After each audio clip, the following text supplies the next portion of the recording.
Okay, good afternoon, everyone. Welcome to our City Council meeting. Today is Monday, October 16th, 2023. It's approximately 1 p.m. Before we have our Pledge of Allegiance, I'm going to ask if you please rise for a brief moment of silence as we reflect back on the brave men and women of the United States Armed Forces as they protect our interests around the globe, as well as the courageous men and women of the Las Cruces Police Department and the Las Cruces Fire Department as they protect our city 24/7, 365.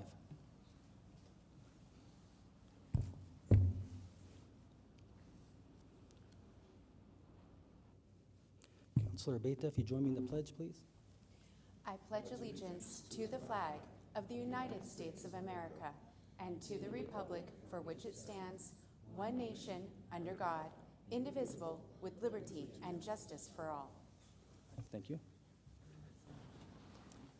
Okay, as we always start off our council meetings with our pets of the week, Amy DeFelix, I believe, is on Zoom. So Amy, are you there? Hello, yes, I'm here. Can everyone hear me?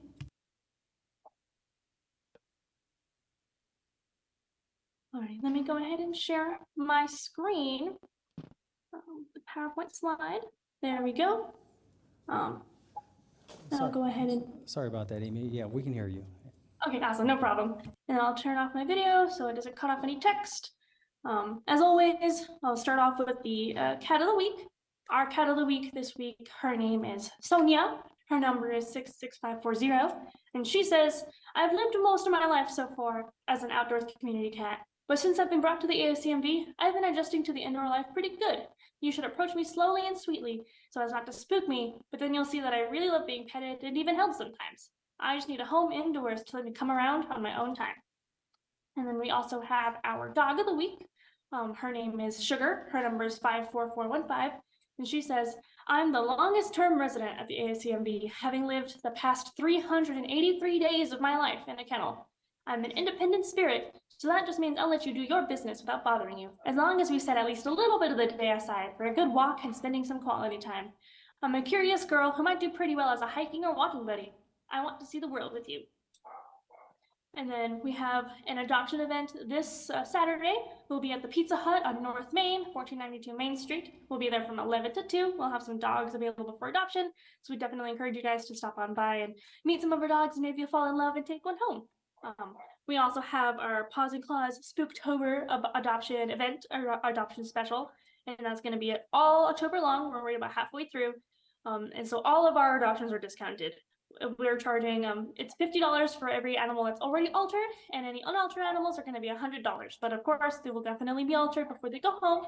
And we would also just like to emphasize that senior dogs are free, or senior animals are free. And to kind of go along, feeding off of the last kind of few presentations about dog bite prevention and kind of preventing unwanted dog behaviors, I like to shift it a little bit to preventing unwanted feline behaviors just in general. So we'll start off with a few little key points, like if you adopted your cat as a kitten, definitely keep them socialized if possible. A lot of shelters and rescues encourage to adopt kittens in pairs. They will interact with each other. They'll give each other like kind of the social and playful enrichment that they want, without having to kind of take it out on you, or especially if you have other older cats in the home. Definitely adopt kittens in pairs. It'll keep them busy with each other so they don't go around and kind of bother the older cat that isn't as playful, you know. It kind of helps them learn social cues with each other, and it overall kind of really enriches a kitten's life to make sure that they have a little buddy to go with them as well. Definitely provide plenty of scratching posts and other cat furniture to redirect their kind of scratching and climbing instincts. If you have a cat that likes to tear up your couch, likes to get up on like high shelves on your counters and everything, we definitely suggest having a bunch of scratching posts, especially in the areas where they seem they like to scratch, like next to arms of couches and such like that, and having tall cat trees, especially with cubbies and stuff, and eventually they'll typically tend to prefer kind of interacting with like the cat furniture and the cat trees themselves in general, because they're cats living out in the wild as like outdoor cats. They like to, you know, climb trees, hide in bushes. They have a lot of exploratory kind of enrichment that they need to be fulfilled. So definitely cat furniture helps control that in a way that's both beneficial for the cat and also for you and your household. We can also suggest providing cat grass, treat dispensing toys to promote kind of like healthy chewing and kind of eating behaviors, and definitely remove access to undesirable items that they like to chew. Like me personally, I have a couple of cats that love to like chew on cardboard. They like staple, like hole punch it, and they just like to munch. I think they like the texture. So definitely, like in my case, I just make sure I don't have any cardboard boxes lying around so they can't get to it. Same with paper. Just kind of keep that in mind. You do have to adjust your own lifestyle a little bit to prevent your cat from getting into stuff, but also providing cat grass for a cat that likes to be chewy. A cat grass is a safe and healthy alternative. You can buy that at like the pet store. You can also buy like live growing catnip at the pet store as well. And cats, they go wild. They love it. They redirect all their attention onto that for the most part. And it's a healthy way for them to get their kind of I guess their chewing kind of stimulation out of there.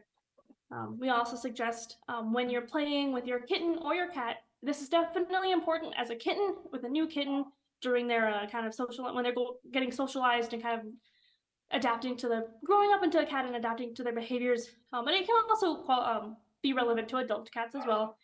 Don't play with them with your hands directly.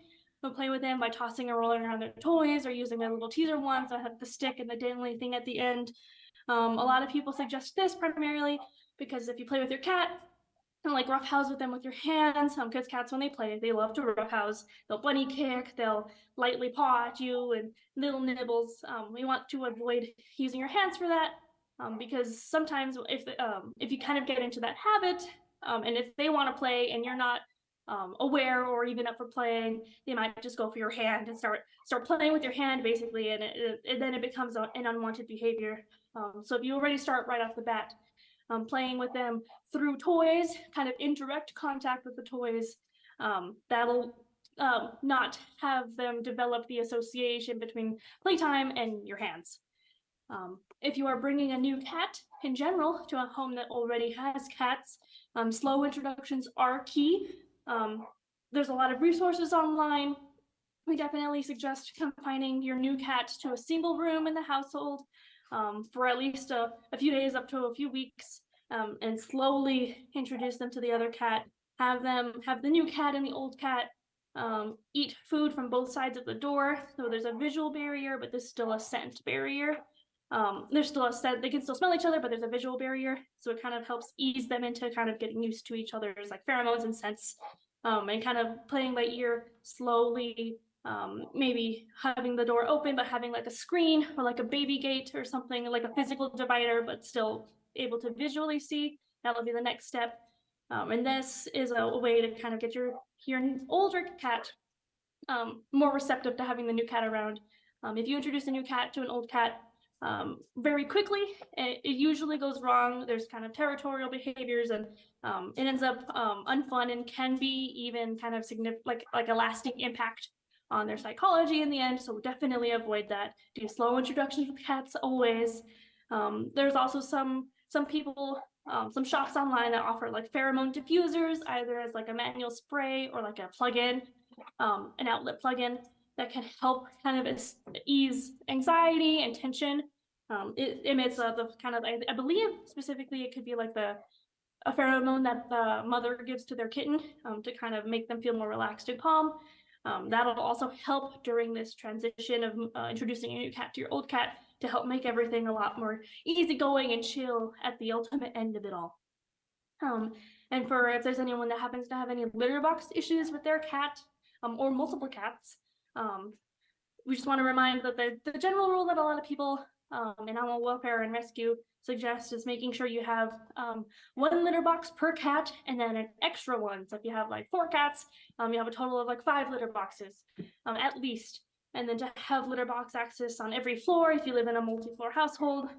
This is just to just make sure that they all have their own safe space to, use the litter box.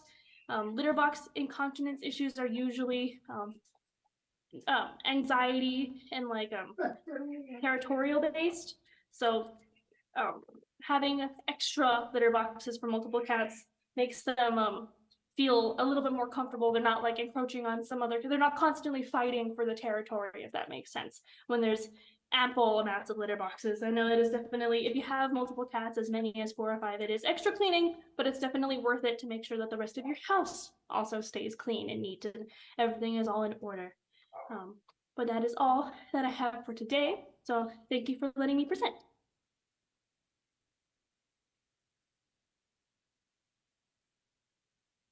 Okay, thank you, Amy. We appreciate that very much. So next, we're going to go to Jobs of the Week. And Sarah Rainey, are you? Yeah, there you are. Okay. So Yes, let you take good it away. afternoon, everyone. Thank you for having me. I'm Sarah Rainey, the one-stop coordinator for the Southwest region of the Workforce Connection. So I'm going to share my screen for the Jobs of the Week.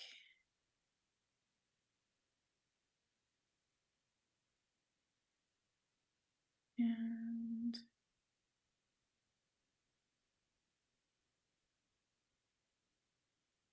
try to get these things out of the way here so you all can see it.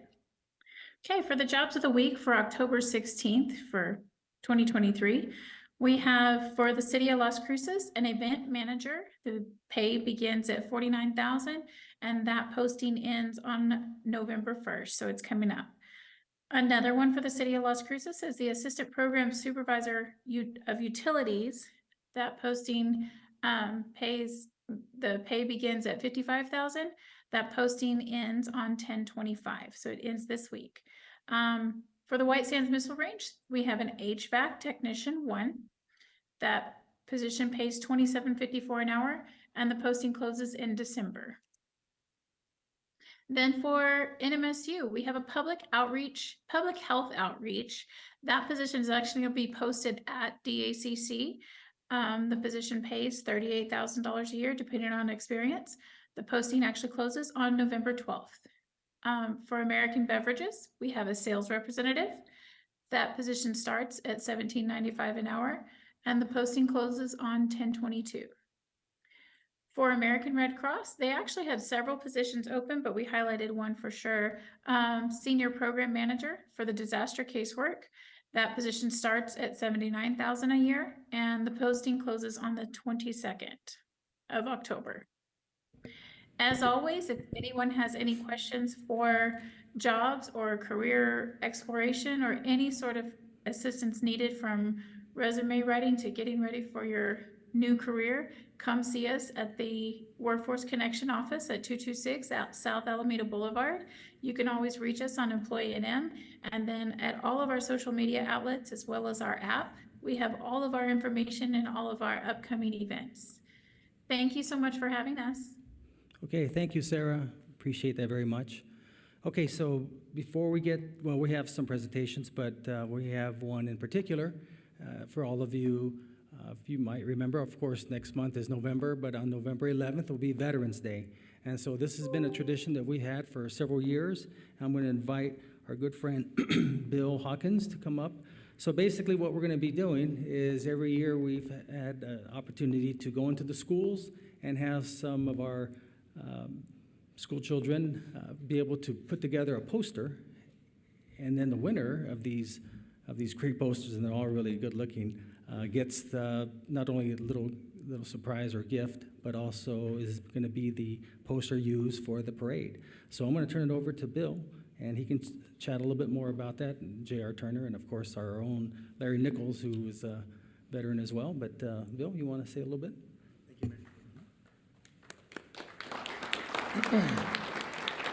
Artist, you want to come on up? Thanks.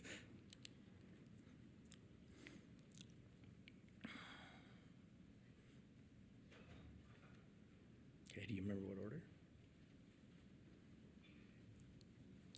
Anna, Manny, Bella, Anna, okay. Isaiah. Mayor Miyagishima, City Council members, Las Cruces Public Schools Superintendent Reese, ladies and gentlemen, good afternoon. I'm Bill Hawkins, the committee chair for the Veterans Day Parade, which will take place on Saturday, November 11th at 11 a.m. Throughout the years, with the support of the City of Las Cruces, we have published a poster to announce the date, time, and location of the parade. After years of utilizing the artwork provided by the Department of Veterans Affairs, we decided to hold a contest with the middle school students of Las Cruces to produce a more personalized announcement for our parade, as well as to encourage our local youth to learn about the role of our local veterans in the history of our country. Our first contest was in 2015. The response was so positive that we decided to make this an annual event. This year, our theme was honoring Desert Storm veterans. Today's presentation is to announce the top 6 local artists and reward them for their efforts. We judged approximately 159 submissions from Mesa, Lynn, Mesilla Valley Leadership Academy, White Sands, and Zia Middle Schools. After careful consideration, the top 6 artists are, in alphabetical order only, Ana Barella from Mesa Middle School, Manny Castillo from Mesa Middle School, Bella Harris from Lynn Middle School, Isaiah Loya from Lynn Middle School, Isabella Osborne from Mesa Middle School, and Melanie Cerna from Mesa Middle School. Could we give them one more round of applause?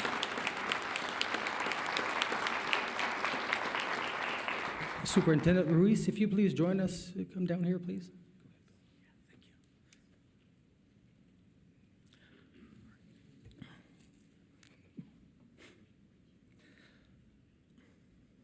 Hello, Cerise.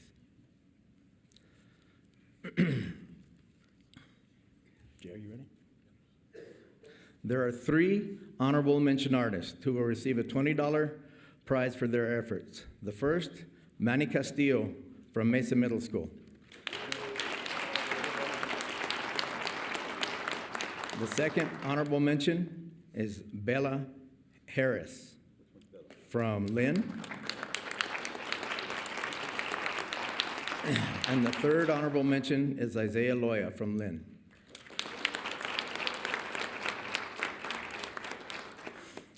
Third place, receiving a $30 prize, is Ana Barella from Mesa Middle School. Second place, who is receiving a $40 prize, is Mesa Middle School's Isabella Osborne. And, you ready? And the winner of the 2023 Veterans Parade Poster Contest is Melanie Cerna, who is an 8th grader in Mr. Valdez's art class from Mesa Middle School.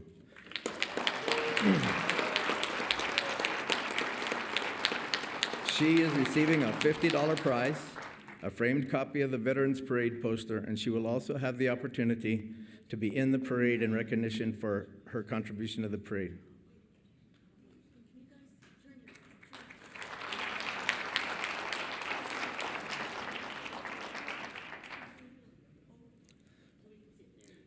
Get in that picture with them there. We'll take a few more pictures, but we'll let him finish and then. Okay. I would like to thank the administrators and teachers from the middle schools that participated in this year's contest: Dolores Archuleta, J.R. Turner, Mike Cano, Joseph Flores from LCPS, Tim Chappell, Larry Nichols, Chris Favor, and Eric Enriquez, who are members of the Veterans Parade Committee, and Mayor Miyagishima and the Las Cruces City Council for allowing us to recognize these students. Ladies and gentlemen, thank you for your time, and please join us on November 11th for the 2023 Veterans Day Parade. It promises to be a great event honoring our local veterans. Thank you.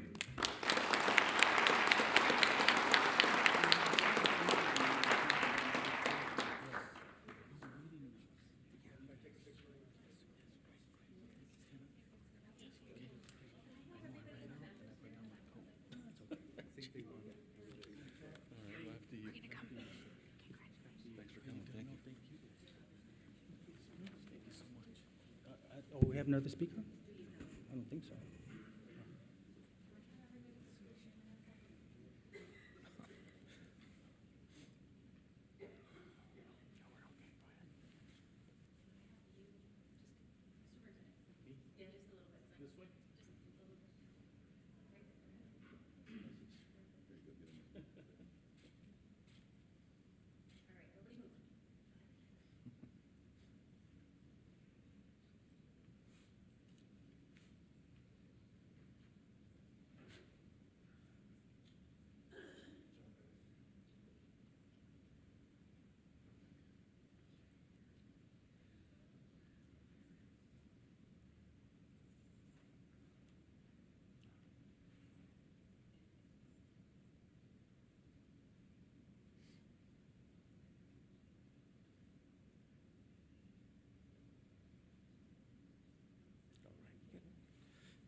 Yeah, so we're going to have all the award winners, if you want to join us here in the back, and you'll lead them to meet the city councilors and shake their hands. You follow?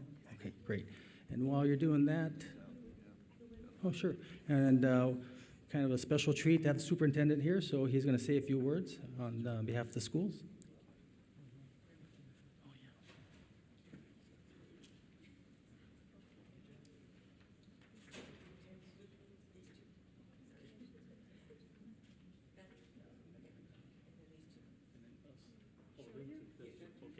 Yes. All right, sounds good. Congratulations again, miss. Good job. Want to get a picture? Oh, sure. Come on, one more. You see how you're famous today. Take it in.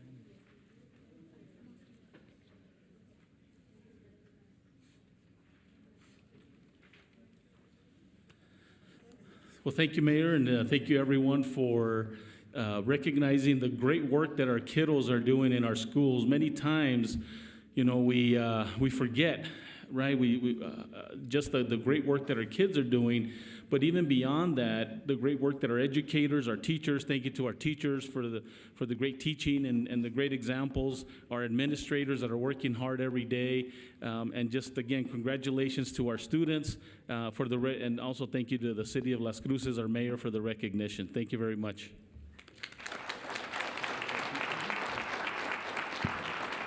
Thank you, Superintendent Ruiz. I have to just say that this is one of the very enjoyable events, but more importantly, it helps our youth, our children, get a chance to see exactly how our country started and how we've been able to sustain the superpower that we are thanks to our veterans. You know, they get a chance to see exactly what sacrifices not only the veterans do, but then also the families as well. But more importantly, this gives them a chance to realize, gosh, this is why America is so great, because of our veterans. We wouldn't have what we have without them. So it's just really great to have this. And so we appreciate them, each and every one of you. In fact, veterans here in our council chambers, please rise so we can at least thank you.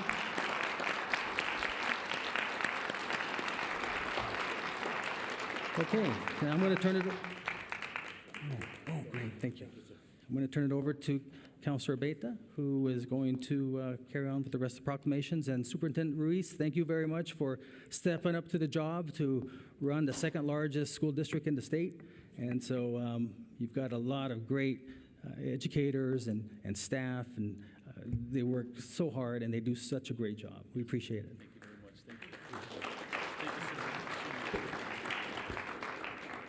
Thank you. We do have quite a few proclamations today. The first, I'd like to introduce and welcome Sandra Day for the Lights On After School Day.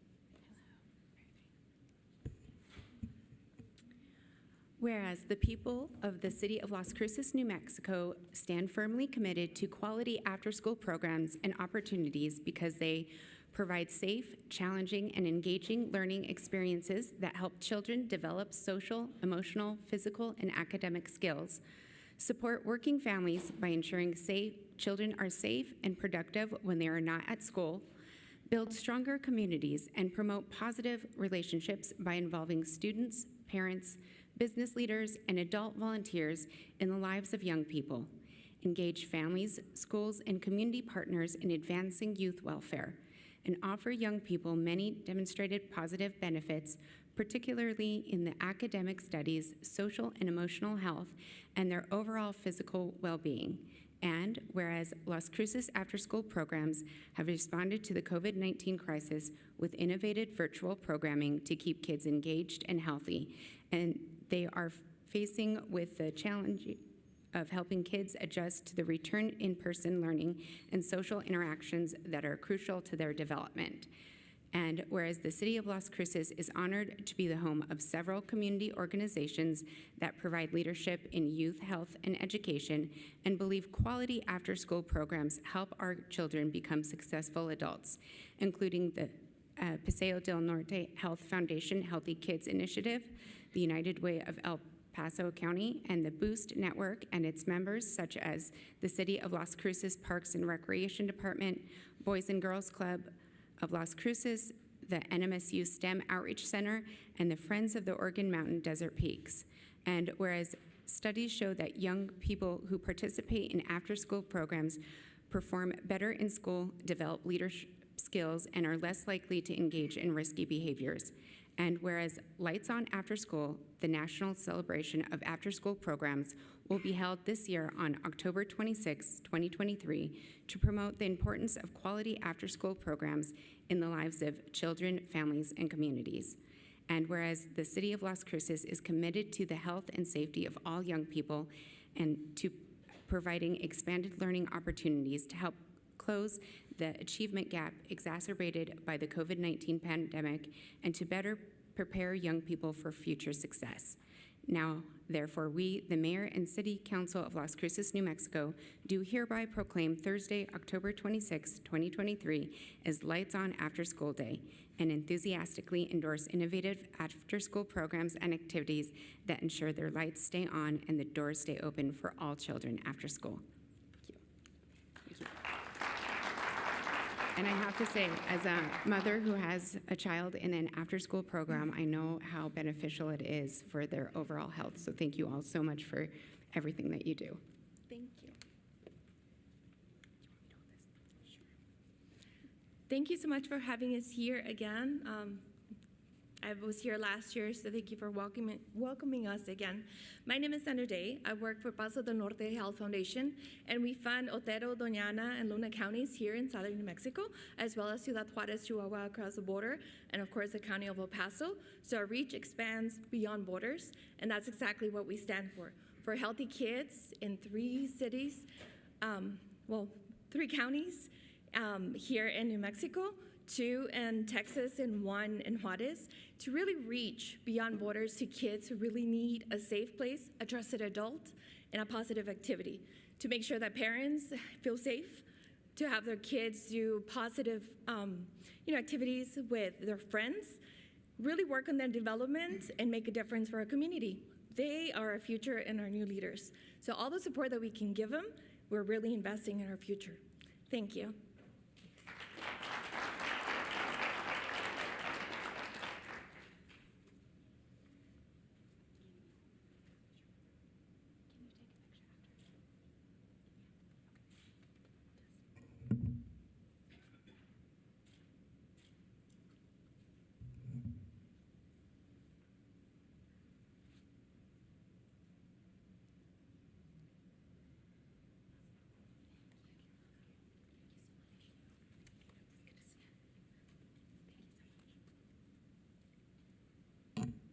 Thank you. Our next proclamation will be the Village at Northrise, presented to Marcus Royo.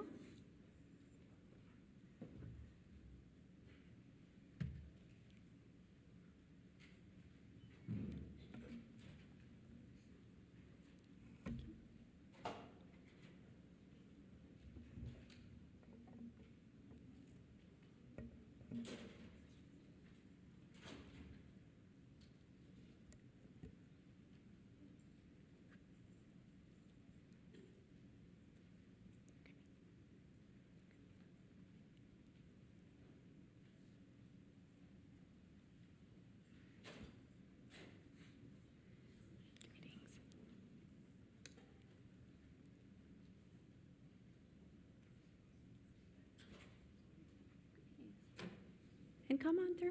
Come right over. Thank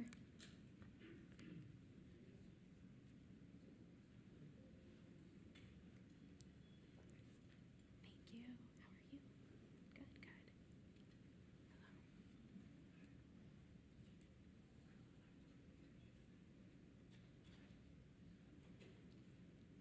Hello. Greetings. Come on right over here. We'll have you front and center.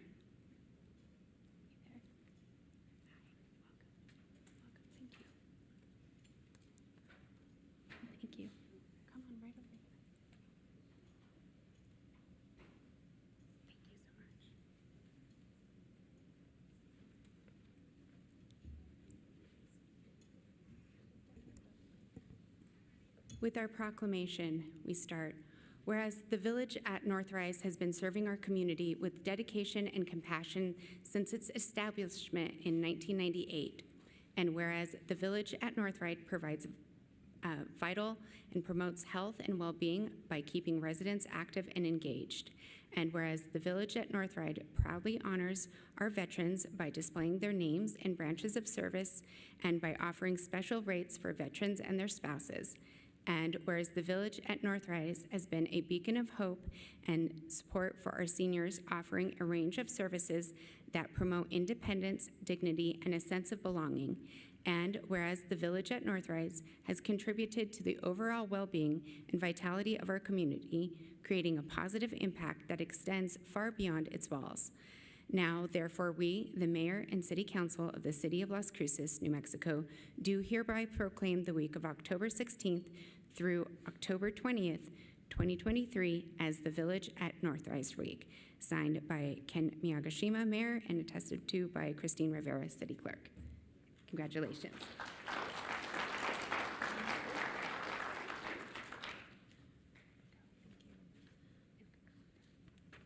No.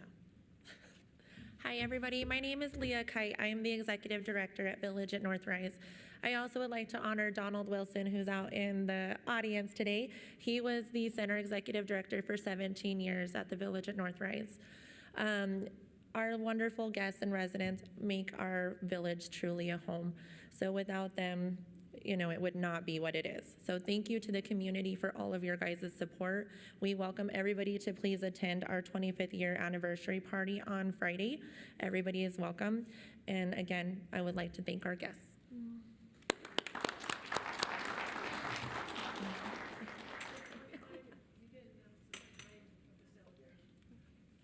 Ten to 4 on Friday.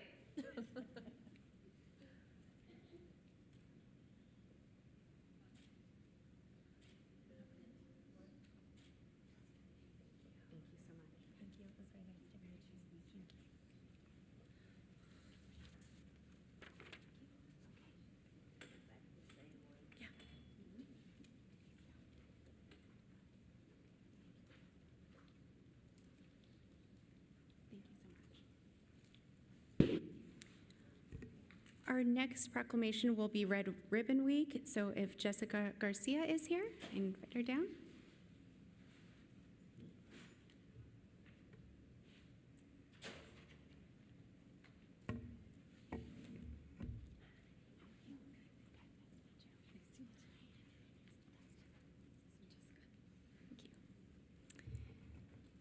Whereas Red Ribbon Week is a national campaign observed annually from October 23rd to October 31st, dedicated to raising awareness about the importance of living a drug-free life.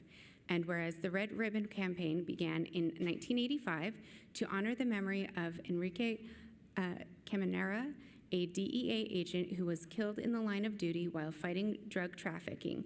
And whereas the City of Las Cruces is committed to the well-being and safety of its residents and youth and recognizes the importance of fostering a drug-free community. And whereas Red Ribbon Week encourages communities, schools, and organizations to promote drug prevention education, advocacy for healthy choices, and the importance of maintaining a drug-free environment.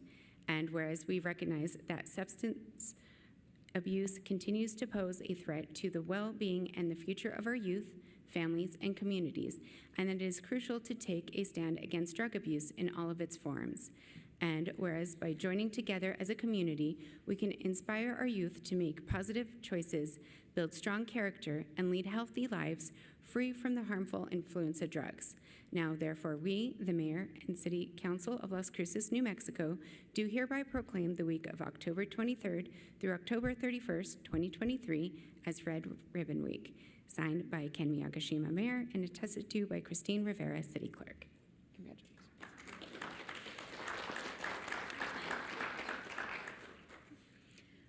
We just want to say thank you to everybody that is here today and, to support us. Thank you, Mayor and City Council. So my name is Jessica Garcia. I'm one of the coordinators for the Unified Prevention Coalition. Here is also my colleague, Eric Small. We have been working very diligently for the past couple of years addressing substance use in our community among our youth, and just want to extend that huge thank you to our many partners of the coalition as well. One of them being our local National Guard chapter, who couldn't join us today. I did try to get them here today, but they are the ones in the schools during Red Ribbon Week providing education and information for students and parents. So thank you so much, everybody.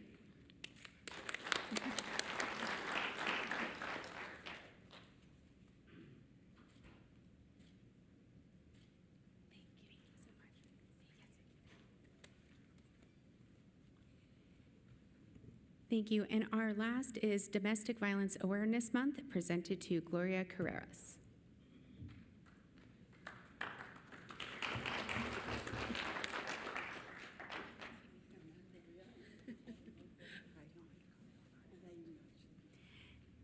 Thank you. Our proclamation. Whereas domestic violence is a grave violation of human rights that affects individuals of all backgrounds, regardless of age, socioeconomic status, sexual orientation, gender, race, religion, or nationality. And whereas we acknowledge the profound and far-reaching impacts of domestic violence as it tears apart families, fractures communities, and undermines the very fabric of our society. Its insidious nature not only inflicts immediate harm, but also perpetuates a cycle of violence that can span generations. And whereas we recognize the crucial importance of providing comprehensive services and support to those affected by domestic violence, acknowledging that accessible and compassionate resources, including advocacy, shelter, and transitional housing programs, play a vital role in offering safety, stability, and a pathway to healing for survivors and their families. Whereas La Casa, Inc., a domestic service provider, has consistently served as a beacon of hope by offering crucial assistance through its programs and services.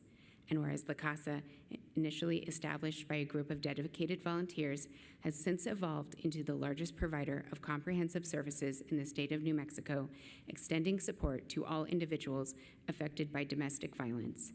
And whereas in the year 2022 alone, La Casa provided an astounding 16,962 overnight stays in emergency and transitional housing, reflecting the remarkable growth of the organization and has achieved since its establishment in 1981. And whereas we stand united in our commitment to eradicate domestic violence and creating a society where every person can live free from fear, abuse, and oppression, Domestic Violence Awareness Month serves as a call to action for our community to come together, support survivors, advocate for change, and work tirelessly towards a future where no one has to endure the horrors of domestic violence. And now, therefore, we, Mayor and City Council of Las Cruces, New Mexico, do hereby proclaim the month of October 2023 as Domestic Violence Awareness Month, and urge all individuals, organizations, and communities to join in us honoring the lives lost due to domestic violence, supporting survivors, promoting prevention efforts, and advocating for the provision of shelter and housing services that offer solace, security, and hope for those in need. Together, we can create a society where every person is valued, protected, and empowered to live a life free from violence. Signed by Mayor Ken Miyagishima and attested to by Christine Rivera, City Clerk.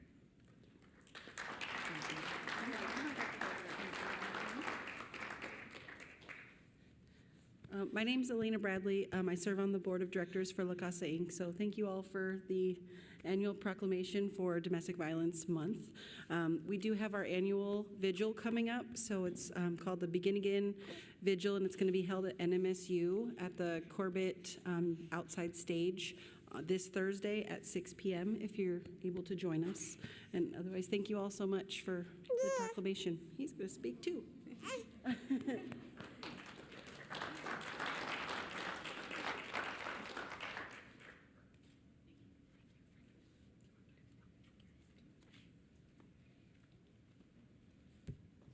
Thank you, and that is all the proclamations. Okay, thank you, Counselor. We have a couple of presentations. One's going to be via Zoom and one's going to be in person. So a few months back when I was at, I guess it was in June, when I was at my last Conference of Mayors meeting, you know, we hear a lot of, there's a lot of vendors out there and a lot of presentations, a lot of people that have discussions. And one caught my attention. Obviously, we have quite a few residents that could use some additional assistance regarding mental health. But when I heard the presentation from Cara Solis, one thing that Anita said that really stuck out, she says, they will get to the point, or they have an app where they can, what they do is you'll be able to utilize the services that we have here in the city, much like you would order an Uber. And I thought, wow, that sounds pretty interesting. So I went over and spoke with her and see if she would have a presentation to give to my colleagues here and the rest of those, to the millions watching around the world. I think this is really important, and this is really cutting edge. So Anita Ward, you're on Zoom. Can you hear us? Yes, I am. Good afternoon, Mayor. Good afternoon, council members and all the attendees worldwide. It sounds like you have. Thank you so much for allowing me time today. And I have to admit, I sat here through the first part of this meeting just smiling, because it seems that the city is already wrapping its arms around so much of mental health.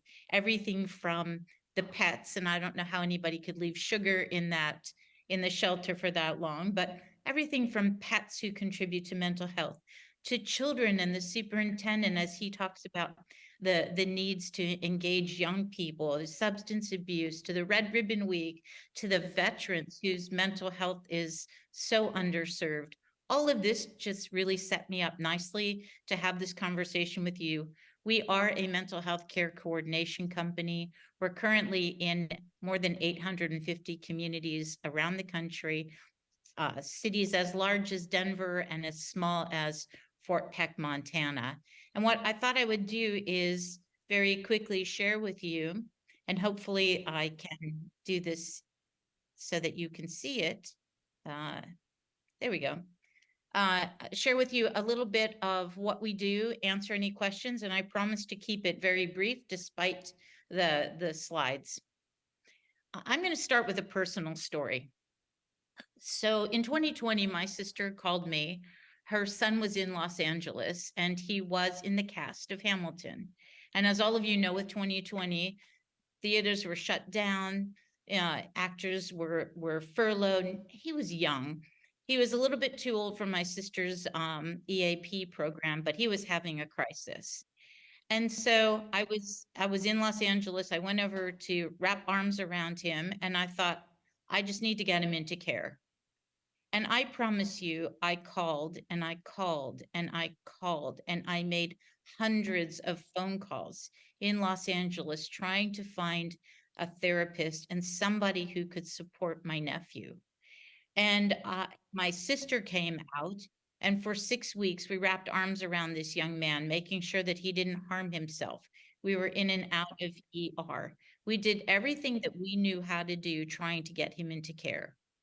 Eventually, I was so desperate that I called a surgeon that I knew at Cedars-Sinai in Los Angeles and said, can you please help me?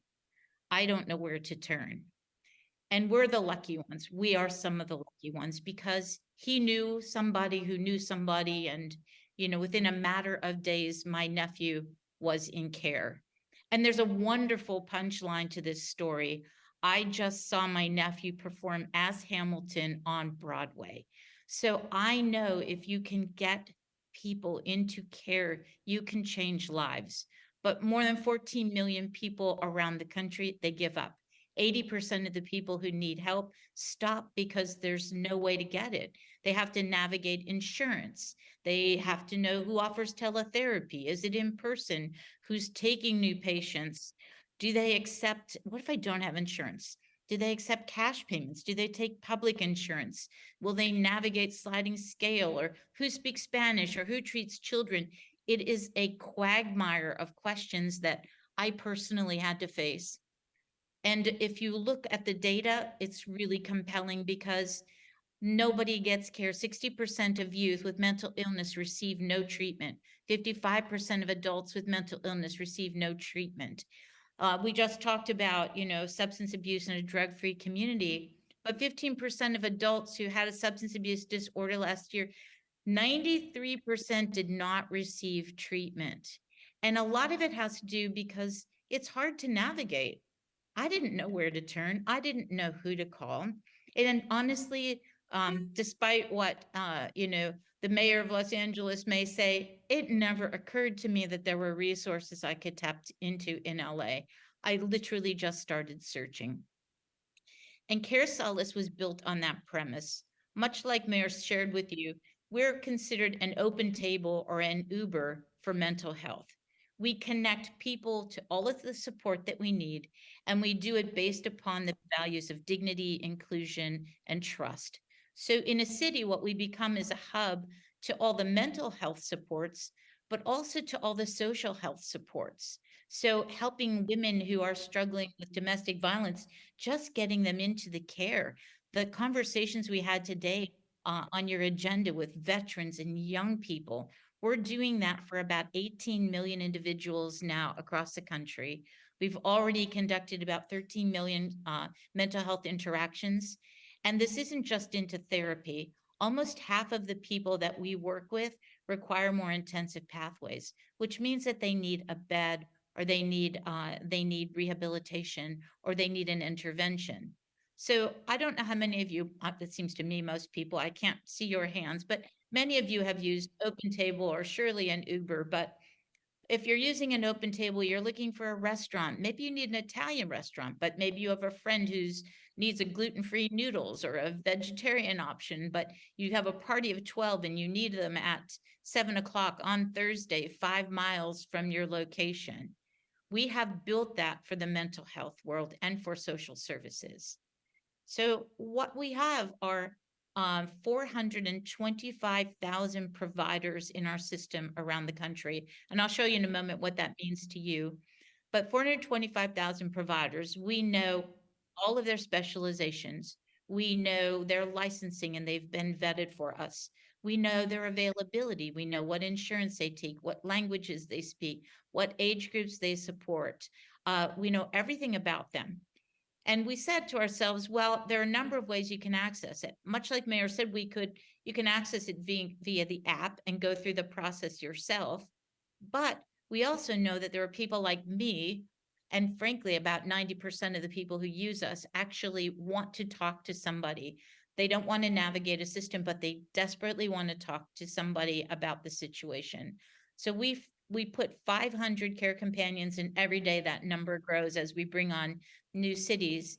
And this is somebody that my sister and I could have called, and within hours have received care for my nephew. The care companion will do all of the screening, they'll do all of the matching, they'll find the right provider, they'll even book the appointment for me, and then they'll do check-ins. So in many ways, they hold your hand through the entire mental health process. So when you think about Uber or OpenTable and us, we actually have a way that you can navigate it through a phone call, a QR code, or through the self-service module, and you can access providers and social services anywhere. So the way I like to think about this is, you'll see even in Las Cruces, I'm sure that there are lots of services, but in most cities, they tend to be fragmented. Sometimes they're unknown, they may be difficult to access, but they're everything from your mental health providers to your nonprofits to your community-based organizations, even 211. They all offer something, but there's no way that they become together. So what we have done is we put ourselves as sort of a hub in responder who sadly has now been positioned to make mental health decisions, either take somebody to the ER or in some cases incarcerate them. But if a first responder needs support and they realize they've de-escalated the situation, but maybe it's a situation where they recognize somebody needs mental health care, they can share our phone number, they can share our QR code, they can actually do a referral in our system if they need to for that individual resident and get them into care. We take over all the coordination from there and then report back to the city so you have full visibility into how we're helping your residents. Or it could be somebody from the court systems, or it could be somebody from the school systems, or it could be somebody from one of your social services, could be from the library. It could be a part of your homeless intervention teams, as we're doing in Denver. There are lots of people who are dealing with your residents, lots of agencies dealing with the residents, lots of social services. And what we do is we connect them and then aggregate all of this and get them into care. So in the same way that that you think of as OpenTable or Uber, you've got an agency who may give a QR code, a referral, or a phone number to a resident. The resident can access these 1 of 500 care companions 24/7, 365, multilingual. They do all of the screening, all of the matching, all of the appointment setting, all of the checking in. Or the resident could access our Care Match app, which is an anonymous self-service search tool to do the same thing. And that gives them insight into all of the providers and all of the social services. What we have found is that many people suffering with mental health care also require a wraparound social service. That could be housing, that could be a food insecurity, that could be an additional medical insecurity that they're having. So we treat them holistically. As I said, we have 425,000. It's the largest database of providers in the country. We have more visibility into providers than anyone else. But just here in the Las Cruces area, in the county, for example, we have 2,300 providers. And you'll hear often that there's a provider shortage. I contend that yes, there's a shortage, but there's also a visibility issue. You don't know what you don't see. And in many cases, therapists just aren't great about getting their search capabilities up, or there tends to be fragmentation. You can see by category, the SM5 categories, the kinds of therapists, the kinds of interventions, the kinds of solutions that we can bring to the table. We do have one client, Silver Consolidated School Administration. This is their homepage, but they have launched with us to help their students, the students' families, the teachers, the staff. And I know we probably don't have time, but you let me know. I'd love to show you how the process works. It's really quite simple, but I can answer questions. In addition, we have a care team that's dedicated to you, a client success team, a data team, and communications. In many cities, we're doing campaigns where we put the QR code out, get access to everybody from your website. We make it available to every organization and agency in the city. We turn it into a campaign, an advertising campaign, if you will, back to the residents. But we can place those links and that app anywhere in the city and connect all of the pieces together in Las Cruces. We have amazing testimonials, and these are just a couple of them. But I'm going to share with you, Mayor Shivi in Reno sent me a text the other night. She was at a council meeting, and a parent stood up and said, Carousel has saved my child's life. I choke up a bit when I talk about this, but the idea that sometimes parents just can't see where to take it. They just don't know what to do.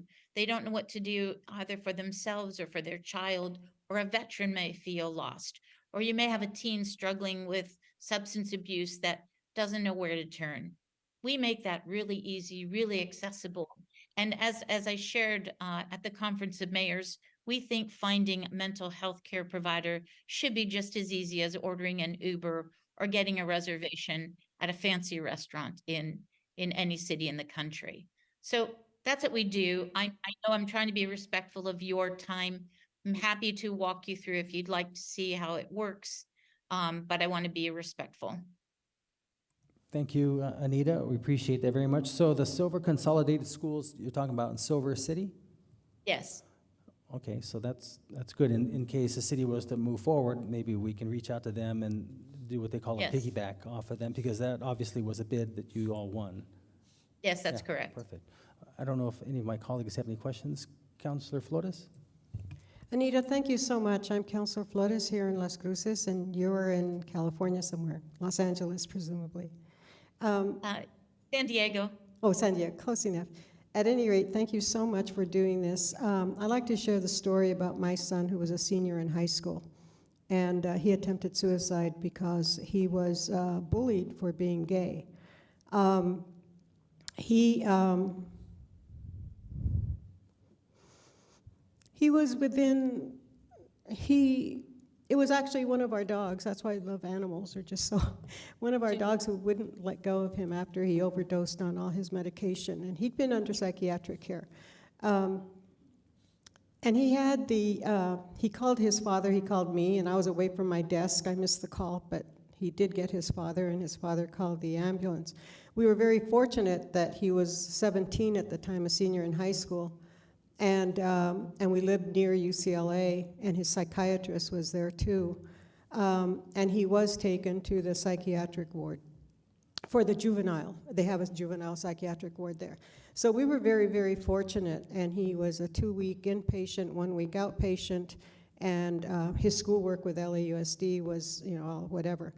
However, and so we were very fortunate because he was 17. So what I'm getting at, or as our mayor always says, what I'm trying to get at, is that we were very fortunate that his father's insurance covered all of that.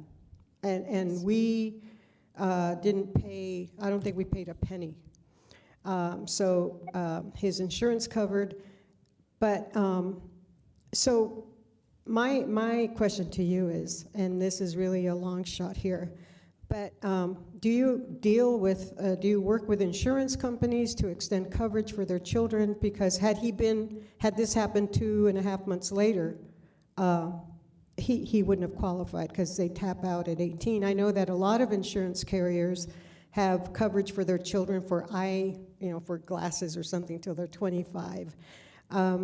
But do you do any of that work, Anita? Because I think it's crucial for people to know that there's also the private sector. Well, not so private, but there's hospitalization that they can seek. Yes, we do. So first, thank you for sharing that story.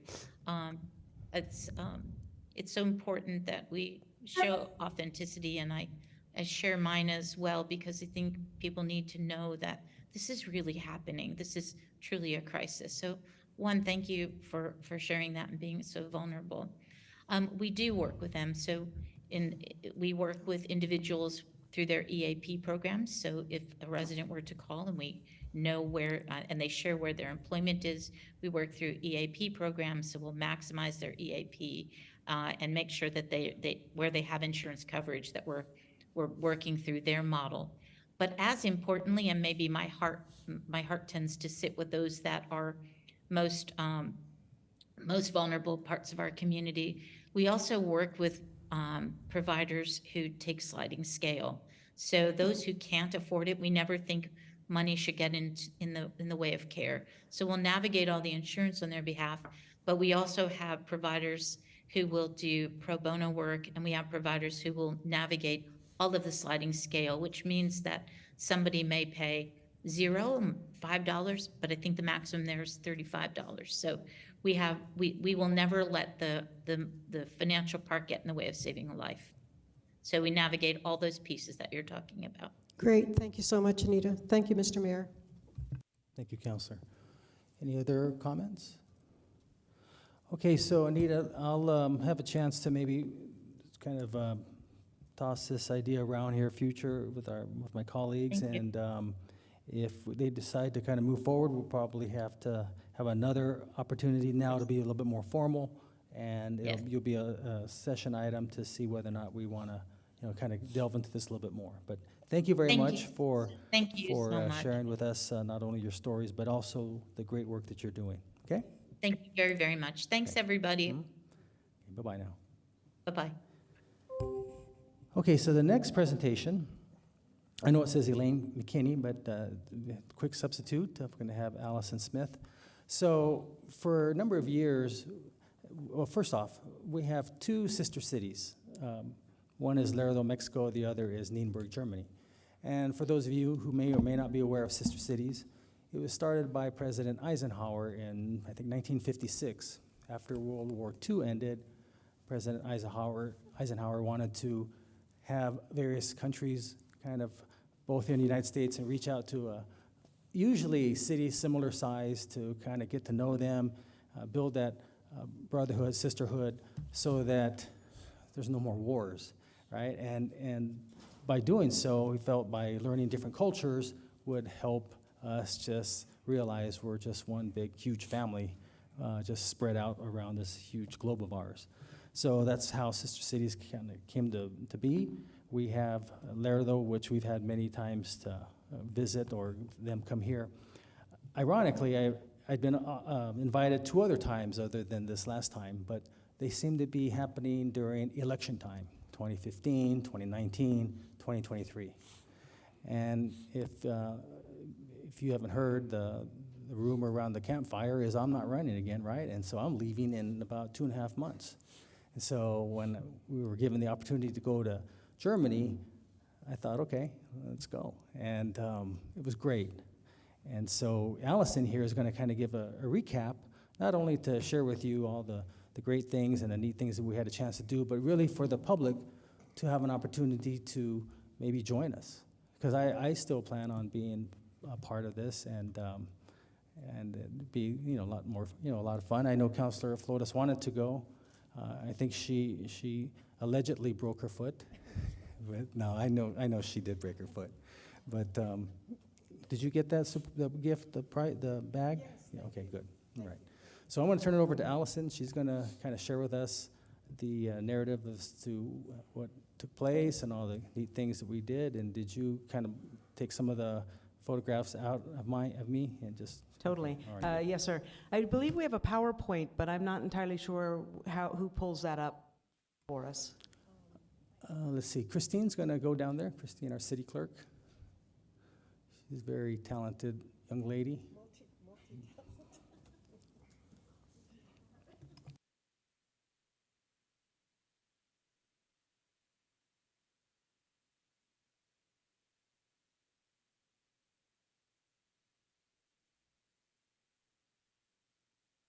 Oh, and her hubby is here, Mayor Pro Tem Emeritus Greg Smith. So good to see you. You can clap. And Mayor Pro Tem Emeritus Dolores Archuleta. I'm sorry. She was the first Mayor Pro Tem Emeritus, I believe. Yeah. So thank you. And always there to help our veterans. Thank you very much for all that you do. She retired from the city in 2008, I think.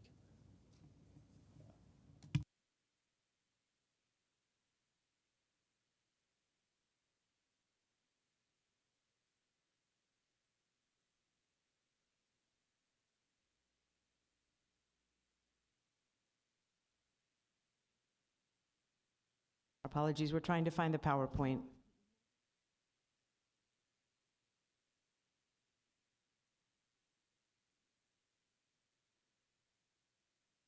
I can go ahead and begin. I know time is of the essence, and so I will. Go to the first one. Go to the very first one where it says that one. Just click on that and see if there's something in there. Been here till 9:45 sometimes, right, Greg? No. Okay, sorry about that.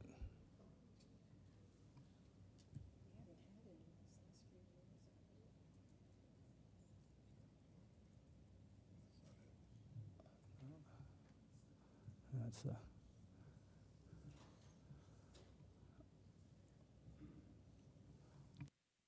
I'll go ahead and yeah, begin, and then we'll catch up with the photos, if that's okay.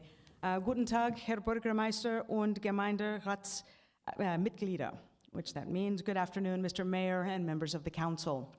My name is Allison Smith, and I'm part of the delegation that had the opportunity to go to Nuremberg, Germany, on our sister cities delegation trip. As the mayor mentioned, that Las Cruces has been a member of Sister Cities since 1988, with our first sister city of Lerdo, Mexico. When President Eisenhower encouraged the United States to establish partner cities around the world, we became part of that in 1988, and began a relationship with Nuremberg, Germany in 1993, July 4th. There were 20 residents of Las Cruces that had the opportunity to travel to Nuremberg. 10 members in our official delegation, 4 members of our string quartet directed by Jorge Rios Martinez, 3 members of the Urban Exchange Project studying water issues, and 3 family members of the official group.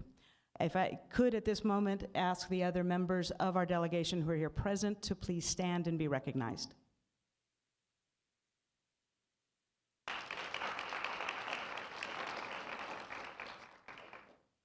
Our week was filled with many official meetings. We had a welcome reception. We had an exchange of official gifts with the city of Nuremberg. We had a tour of the State House in Hanover. We also had the opportunity to visit Nienburg's waste utilization recycling plant, a documentation center of a former Nazi facility, and the Arda glass factory, and we had the opportunity to see Jägermeister bottles being made. At our official welcoming reception, we were welcomed by the Bürgermeister of Nienburg, and at that time, our own Bürgermeister, Miyagishima, had the opportunity to give official gifts that we took to the city of Nienburg. And if I had a slide. So Bürgermeister, for those of you wondering, is German for mayor. So yeah, kind of a cool, I like hamburgers, right? And Meister, so worked out really good. I always liked that. So it turns out that we do have a jump drive. Okay. And I think they're gonna load it real quick. And because this, you have to show the pictures.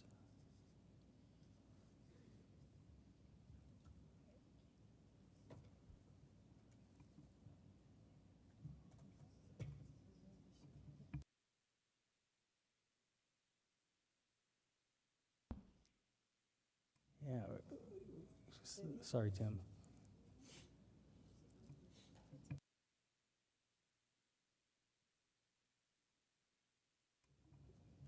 So how was everyone's weekend? Sorry to hear about your Eagles, Counselor. Oh, she's not looking this way. Judge Filosa, good to see you.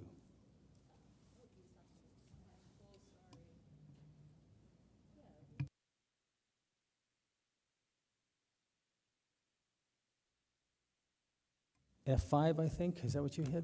Is that F5?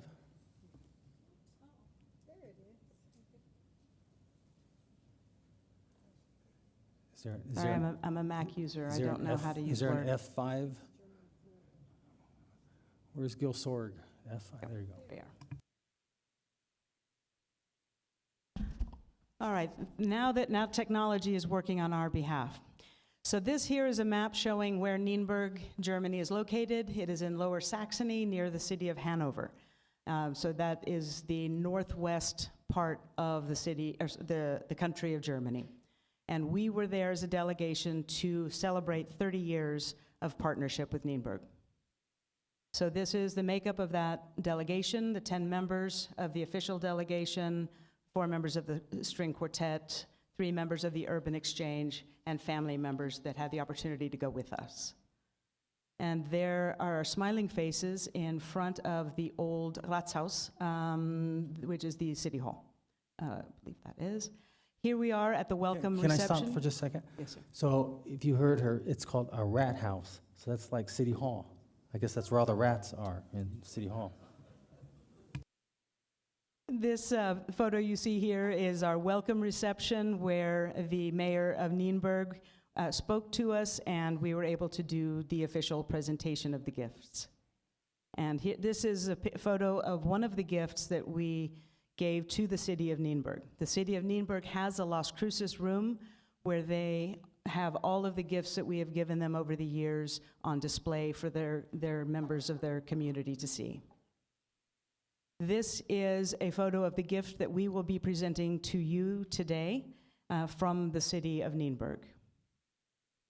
Here we are at the State House in Hanover, where we had Representative Miyagishima giving something to the president of the state, Miyagishima, and the rest of us onlookers had the opportunity to be there in their parliament room. This is a photo of the recycling facility, and at this recycling facility, it was really incredible to see how much they recycle in Nienburg. Everything from building materials to small appliances, to paper, plastic. They really do have a fabulous recycling opportunity. This is a photograph of the building materials that they recycle. And one of the other official places we had the opportunity to visit was a facility that is going to be a documentation center on the grounds of a former Nazi facility. So turning something that was very dark in Germany's time into something very positive. And this is a memorial to those during Nazi Germany. This is one of the memorials on those grounds. And here we have Mayor Miyagishima and Elaine McKinney making a presentation to the director of that documentation center. We also had the opportunity to partake in a Monopoly game that our hosts had us compete against one another as we toured around the city of Nienburg, getting to learn more about their downtown and all of the different attractions that they have in their community. So it was a fun way to get to know the town and learn more about this community. They also took us on a boat ride on the Weser and Alle rivers. These rivers have water in them year-round.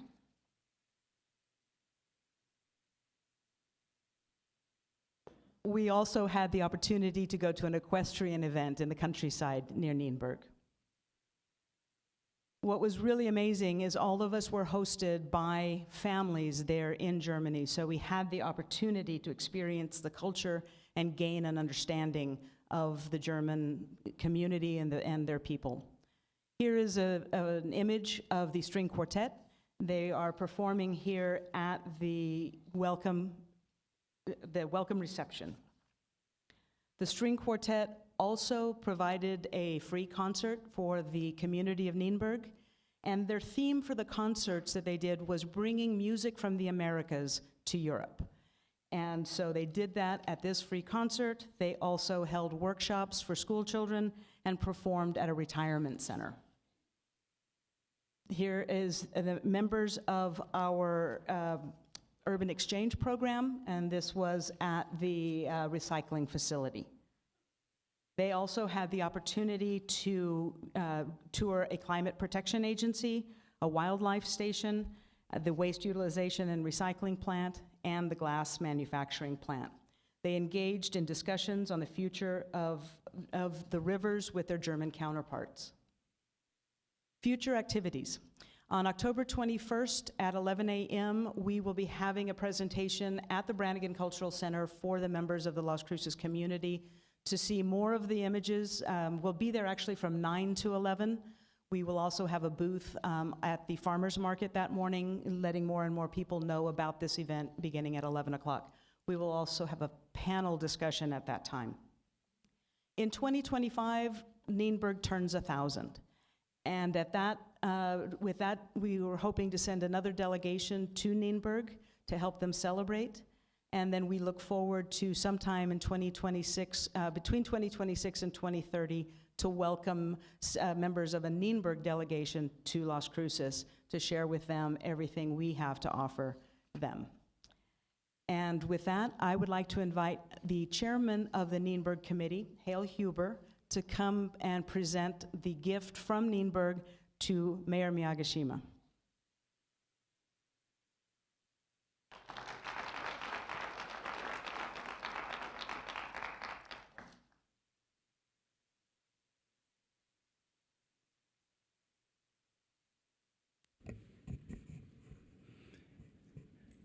The trip was great, but you're not going to believe this.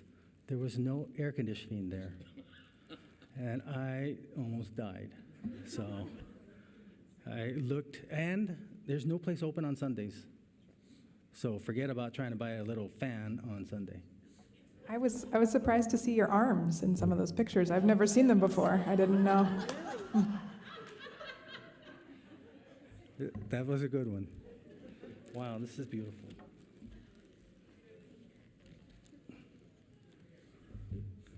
This river, as mentioned, does have water, and it's really, really nice. So this is a beautiful rendition here. And this is the godfather who accompanied us and really helped maneuver us throughout everything, Hale Huber. So Hale, thank you for all that you do. And I'm Hale Huber. I'm co-chair, chair of the Nienburg Sister City Committee. I initially got involved in it 28 years ago as chair of the committee for about 5-6 years. and then became president of Sister City Las Cruces. And then in putting together this celebration for 30th anniversary, I became the chair again, and it was fabulous to have this large delegation and to have Ken and his wife Rosie and our delegation of 10 people and the total group from Las Cruces of close to 20 people. We were there for approximately 9-10 days, and it was an absolutely fabulous celebration and connection, and having taken Jorge Martinez Rios and his quartet from NMSU, providing the music from this area, from Mexico and South America and Spain, and the people of Nienburg absolutely loved the music that was presented. And so we're looking forward in 2 years, and all of you are invited. If you're interested, get in touch with us. We hope to be putting a delegation together, and Jorge hopes to take another music group along to Nienburg to celebrate. And I believe Ken and Rosie would like to join the group in 2 years. So, yeah, thank you for coming. We do have some pins that we would like to present to the counselors as well, as so if it would be appropriate to approach and present these to the counselors.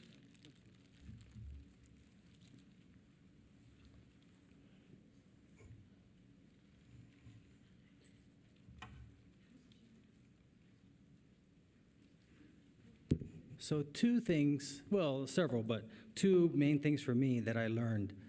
One, remember at Wiener Schnitzel how, I don't know, I thought they were hot dogs, but there is no Wiener Schnitzel. The schnitzel is for meat. So here I thought, okay, I knew about Wiener Schnitzel, but it's a fallacy. And then the beer. They only make it with 4 ingredients, and they all taste pretty good, and it's not hot. It's not room temperature. They had some cold beer, so I'm told. And it was apparently pretty good. So anyways, thank you very much. Thank you for that presentation. Yes, Mayor Pro Tem?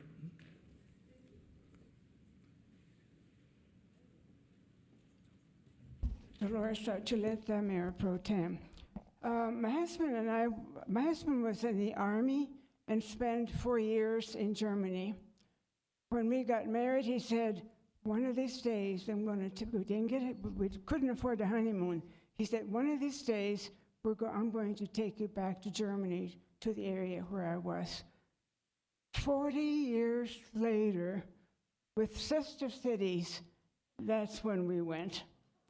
It was absolutely fabulous. What happened there with him is that he didn't recognize any of the buildings that he left, and that's because they were all restored. When he was there, they were bombed up. I highly, highly recommend to all of you who can, please attend this one.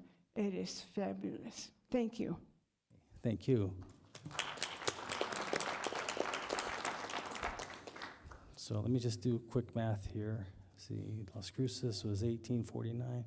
So the city of Las Cruces is 174 years old, and Nienburg is going to turn 1,000, 2025, so pretty good. All right, thank you very much. That ends our proclamations and presentations. Thank you again for an enjoyable down memory lane with that. So, okay, now I'm going to get to the conflict of interest statement. This is where I'll ask if any member of the city council, city manager, or any member of the city staff has any known conflict of interest on any item on the agenda. None. Graham. None. Amita. Seeing none. Now we're going to go to public participation. This is where members of the public can speak to council for a total of 7 minutes. 3 minutes on any item that you wish, 4 minutes for an item that's on the agenda.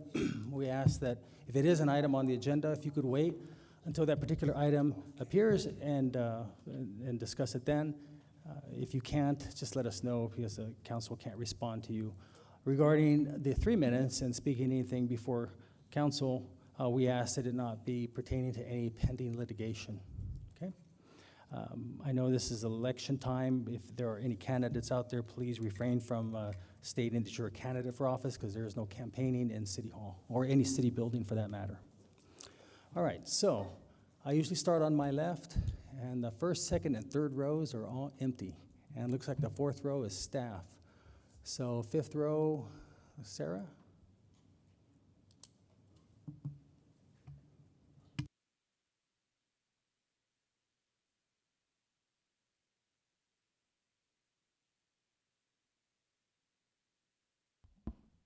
Just need to state your name, please. Thank you. City councilors and mayor, my name is Sarah Smith.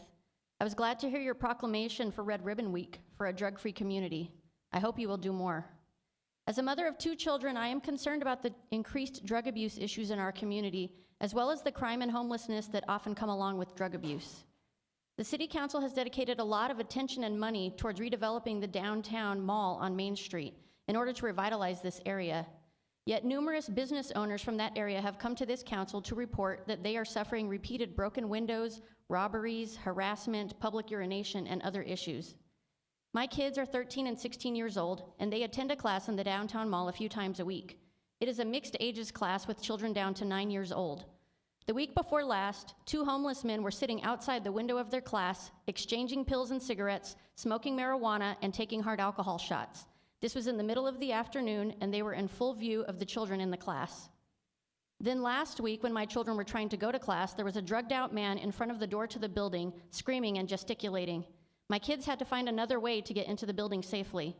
They were able to make it inside, and there was a young employee in the building armed with a broomstick in case the drugged out man tried to enter and cause a problem. I've heard other mothers expressing concern about safety of their children in the downtown mall as well, and saying that they no longer use the splash pad because it does not feel safe. What will you do to fix this situation? I know you are planning to invest more money in redeveloping El Paseo and Picacho like you did for Main Street, but that will all fail if the crime, vandalism, drug abuse, and homelessness are not remedied first. Giving housing to the homeless with no requirements for sobriety is not the answer either, as evidenced by the problems with the Desert Hope homeless housing project that has ended up housing drug dealers. We know that mental health and drug addiction are among the main causes of the problems that we are seeing. Instead of waiting on the state to fix this issue, will you, please, prioritize mental health and substance abuse treatment over other projects, even if it means stopping funding other projects in order to save up the money that we need to do this for our community? This seems to be the most urgent need that we are facing right now. If your own roof was leaking water into your house, you would stop buying new clothes or cars or going on vacation in order to get your house fixed first. We need to do the same thing with the city budget and prioritize the safety and health of the whole community over other projects. The city of Las Cruces could pave the way by making a commitment to stop or reduce funding to some other areas in order to focus on this urgent need. This would be responsible stewardship of the money that the City Council is entrusted with for the good of our community. Las Cruces' children, families, and businesses are counting on you to make our community a safe place to live and work. Thank you. Thank you, Sarah. So one of the things that I was just mentioning with Mayor Pro Tem and the city manager, I know that we use certain funding from our TID, our Tax Increment Development District, to hire security, but it looks like we may want it to be 24/7, because in the past it was just kind of in the evening time, you know, like from, I don't know, 11 o'clock at night till 5 or so in the morning. But I think they're going to expand the hours so that that can be addressed. So thank you very much for your comments. And also, Mayor Pro Tem suggested, if for those of you listening, if you hear anything or see anything, just call 911. The light project that will kick in, and they'll let them know to send the members of our fire response team, our fire department. Okay, so that was the 5th row. Anyone on the 6th row? Juan?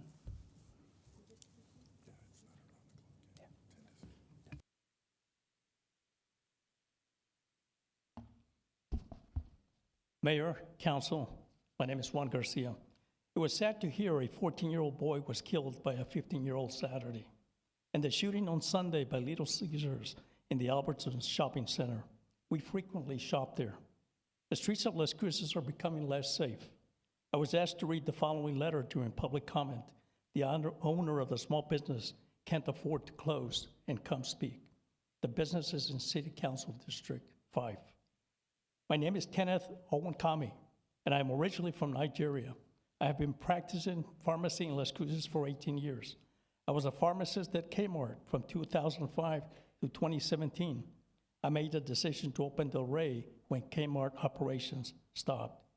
Wednesday, October 18, will mark the 6th year of the Del Rey Pharmacy that has been serving the community. Since DRP inception, burglary and vandalisms have really picked up in our community. In the past 2 years, with employees' vehicle windshields getting smashed. On May 22nd, 2023, DRP glass front was smashed in and the pharmacy was ransacked and burglarized. 1 week later, on May 30th, 2023, DRP glass front door was again cracked in a burglar attempt. No arrests have been made to date. I would like to point out that even though the motion detector and the alarm were triggered, the video footage showed that the burglar was in no hurry and took his time to ransack the place, causing thousands of dollars in damages and losses. I believe that increase in police manpower and other resources will favorably impact and deter this current and very rampant burglary and vandalisms. As you can see in this photo, where the storefront is covered by bars, it looks like a prison, except that the victims are inside the building, not outside. Our elected officials saw the rise in crime over the last 4 years during your terms in office, and well, here we are. What can we expect in the next 4 years? Now we have a, quote, epidemic of fentanyl. ABC7 learned that in 2019, 3,200 pills were seized. In 21, that went up to 22,000. And so far in 23, more than 50,000 pills have been seized. Legislative session in 2023 had numerous bills that could have been passed and possibly impact the rising crime. All died in committee. With the continued rise in crime in this city, every citizen in this community who qualifies to obtain a concealed carry license should obtain one before the governor continues her attacks on lawful gun owners in Doña Ana County and prohibits it. Thank you. Thank you, Juan. So that was 6th row. Anyone else on the 6th row? 7th row? Lori?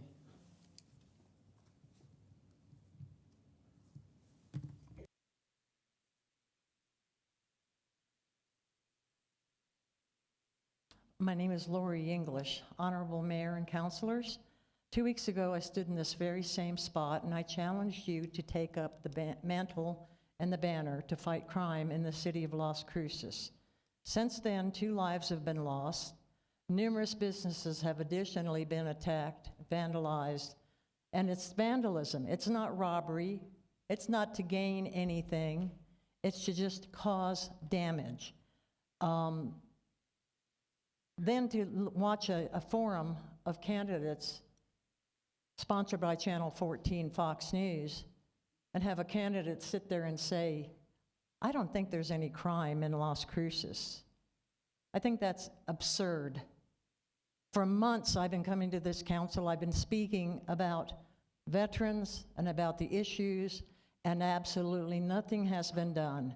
You have been hearing from literally hundreds of people, both at council meetings and in other venues, about the crime problem in Las Cruces. So first of all, I'd like to tell you, if you don't already know, we do have a crime problem in Las Cruces, and I challenge the council to please act as councilors, and again, not as politicians, and do not support political parties when you should be supporting the people and the citizens of Las Cruces, their lives and their properties. I'm going to give up 30 minutes, at least a minute of my time, and hopefully somebody will take advantage of that time to take that minute or 8 minutes and 10 seconds and think about what I've said. People are dying, and it's time. It's got to stop. Thank you.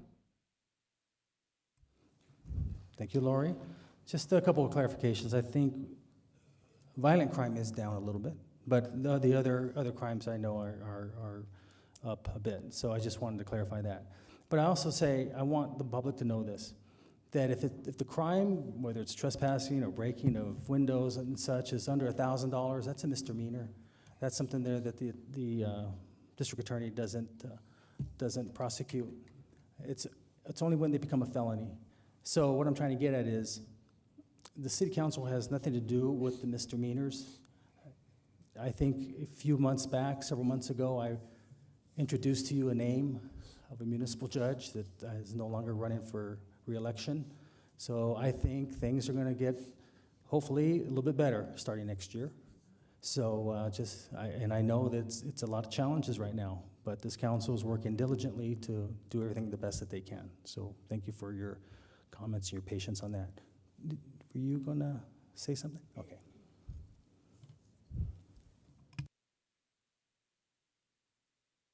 Buenas tardes, mi nombre es Carla Martínez. ¿Me puede ayudar a traducir, Ms. Bencomo? Okay, Councilor Bencomo, did you want to translate? Okay. Okay. Mi presencia aquí hoy es nada más, estoy un poquito confundida. Yo tengo mi negocio y hace 3 meses estuve aquí cuando fue vandalizado. Hi, my name is Carla Martinez. My presence here is because I'm a little bit confused. I was here a few months ago, 3 months ago, and when my business was vandalized. Estoy confundida de saber realmente el tiempo que se nos da aquí, como hoy, para poner nuestras quejas o nuestras preocupaciones acerca de cómo está la ciudad. I'm confused about the time being given to us here today to name our complaints about the things happening in the city. Si no existe una respuesta, si es nada más venimos a que se nos escuche, pero ¿cómo puedo yo ver las respuestas a todo lo que estamos hablando aquí cada segundo lunes del mes? If we're only here to be listened to, but how do I see the responses of what we are bringing here Monday to Monday? Porque veo que cada mes es las mismas cosas, pero solo nos escuchan, pero yo no sé dónde puedo escuchar sus respuestas. Creo que el mayor dijo un poquito al respecto antes de que yo entrara. I see every month here that you all just listen, but I don't know where to see your responses. I see that the mayor has briefly spoken about a response. Y eso es parte de mi poca manera de saber cómo se trabaja en la ciudad. I'm just trying to understand how the city works.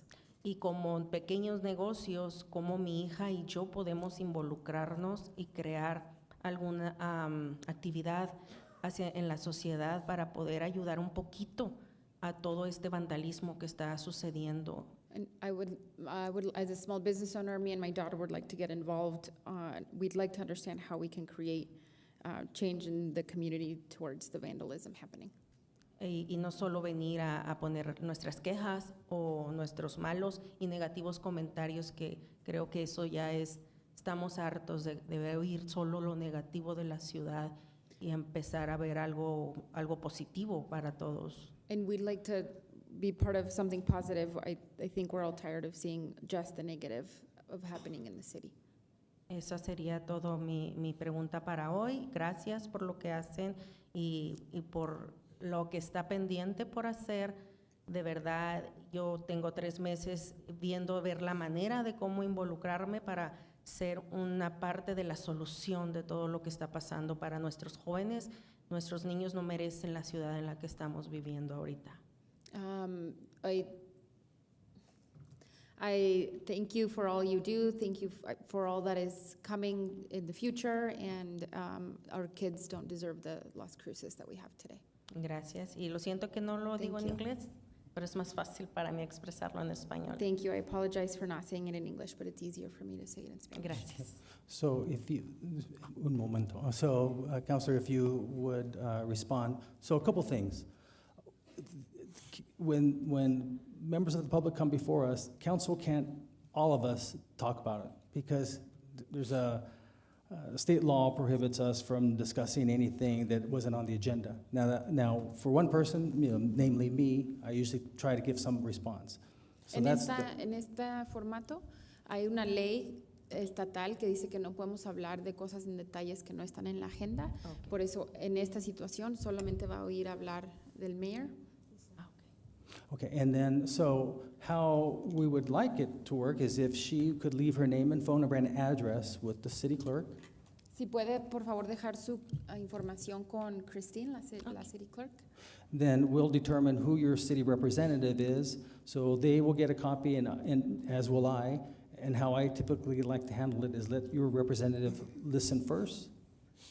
I'd just like to clarify that I have spoken with her directly. Oh, okay. And then if something doesn't, if there's something else I can do to help, and then if it's something there that's going to require spending of money. I'm not sure what you're saying. Sorry. Okay, and then if it's something that requires spending money, then we can take it to the agenda, put it on the agenda and discuss it. Si algo viene de nuestras pláticas de uno a uno, lo podemos traer al concejal para ponerlo en la agenda si es algo que necesita fondos o algo así. If it doesn't require that, then usually the counselor can work with the city manager and have staff take care of whatever it is, if it doesn't require a whole lot of money. Si es algo que no requiere tanto dinero, lo podemos trabajar con el city manager, Ifo Pili, para traer un cambio. Ok, so después de esto, ¿yo puedo tener contacto con las demás personas o solo contigo? She's asking if she can only have contact with me or anybody else. No, usted puede tener contacto Preferably con quien quiera. The representative, and then I will act as a second representative to ask someone from outside the district, because their hands are full with their residents. That's why they're elected in districts, but I'm elected at large. And I'll be more than happy El to. mayor también puede ser como segundo representante que se pueda comunicar con él. Muchas gracias. Good. Okay. Let's see, that was seventh row, no one in the eighth row. Judge, were you here to say something or you just observe? Okay, so no one on my left. All right, I'll switch to my right. First row, staff. Second row, staff. Third row, looks staff. Fourth row, anyone? Fifth row. Yeah.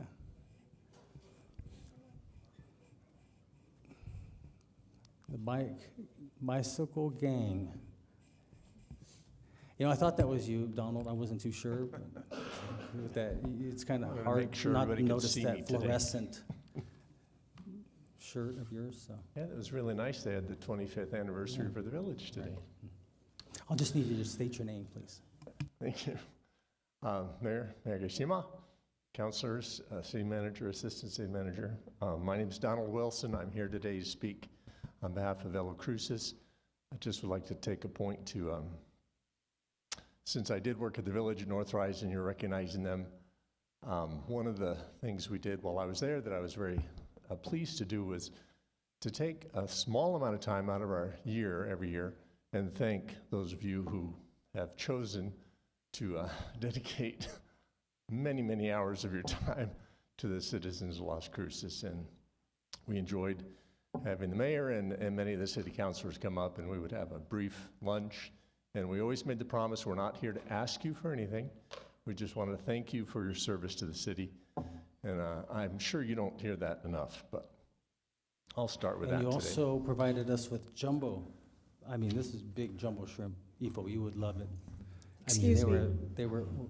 I was a recipient witness to that, and you were the only one who got the jumbo shrimp. I don't think so. We got, the food was, I'm not complaining about the food, but you're misrepresenting the facts. Okay. Well, anyways, Ifo would really enjoy it. I don't know if that's on the agenda. We always wanted to take care of the mayor. But you hear of jumbo shrimp, and they're like inch and a half. No, these were like 3 inches, 4 inches big. Thank you. Mayor and councilors, I have a letter here. I'll deliver copies to the city clerk to distribute to each of you. I'm going to read the one that is addressed to the mayor.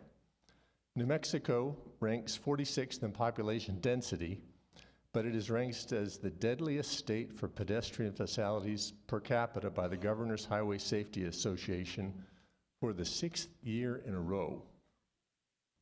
Principles of ethics should lead us to conclude that it is unacceptable for people to be killed or seriously injured while moving within the road transport system when evidence shows us that road deaths and injuries are preventable. Cruces is seeking partnership with community stakeholders to adopt Vision Zero. Vision Zero is a strategy to eliminate traffic fatalities and severe injuries among all road users and to ensure safe, healthy, equitable mobility for all. Vision Zero is grounded in the ethical belief that everyone has the right to move safely in their communities. Furthermore, the responsibility for transportation safety is shared by both transportation safe system designers and road users. We're asking to partner with you to create a Vision Zero coalition to reach a Vision Zero goal. Together, we will join Albuquerque, Denver, Tempe, Austin, and over 50 other communities in the United States and communities around the world in setting a Vision Zero goal to achieve zero traffic fatalities among all road users. As a first step in this process, we are asking Doña Ana County, the City of Las Cruces, and the Town of Mesilla to join the Vision Zero network no later than January 1st, 2024. Along with this first step, we are asking that each government entity commit to the following 3 goals. Within 90 days of joining the Vision Zero network, we expect the formation of a multidisciplinary Vision Zero task force, which is a collaboration among relevant government agencies and community stakeholders to establish a framework of shared goals focused on coordination and accountability. Within 9 months of convening the Vision Zero task force, the task force will produce the first Vision Zero action plan. This will be a written comprehensive plan committed to an equitable approach to Vision Zero through an inclusive and representative process with measurable, equitable outcomes and benchmarks. The end goal is to provide safe transportation options for all road users in all parts of the city, county, and township. If we take the steps outlined above, we could be celebrating the first year without any traffic fatalities or severe injuries in the Mesilla Valley on January 1st, 2035. Additional information about Vision Zero can be found at the website we provide in the letter. Please reply to Cruces to let us know if you're interested. And the letter is signed by our president, George Pearson, who is also in the audience today. Thank you. Thank you, Don. I didn't realize what you were going to do today, so the council can't act on it. We can just listen to it, and you're welcome to send this to me, and then I can get it to the city manager and such. And if that's something there that council wants to move forward on, I mean, I can bring it up to discuss, and then we can kind of have a little bit more formal meeting to discuss this. But it sounds good. Right. No, I did not expect a response today. Perfect. Thank you.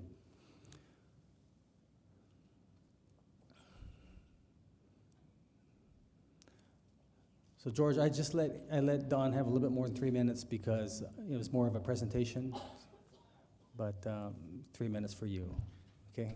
I'll try to read fast. Okay, all right, thank you. My name is George Pearson. I'm president of Cruces, the bicycle pedestrian advocacy organization.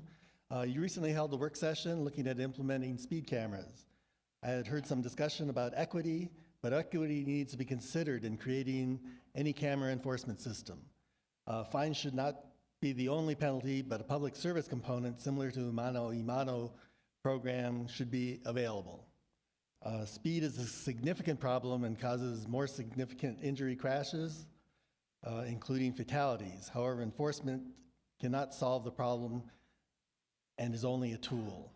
Staff has told you that tools are education, enforcement, and engineering. However, engineering has already failed, and we need to look at re-engineering. We need a Vision Zero task force to start implementing Vision Zero ideas so we can solve the epidemic problem of serious traffic injuries and fatalities. We've been talking about improving traffic safety, but it seems that there's been little actual action. Please authorize the Vision Zero task force to implement safety improvements so we can have a fatality-free Las Cruces. Thank you. Thank you.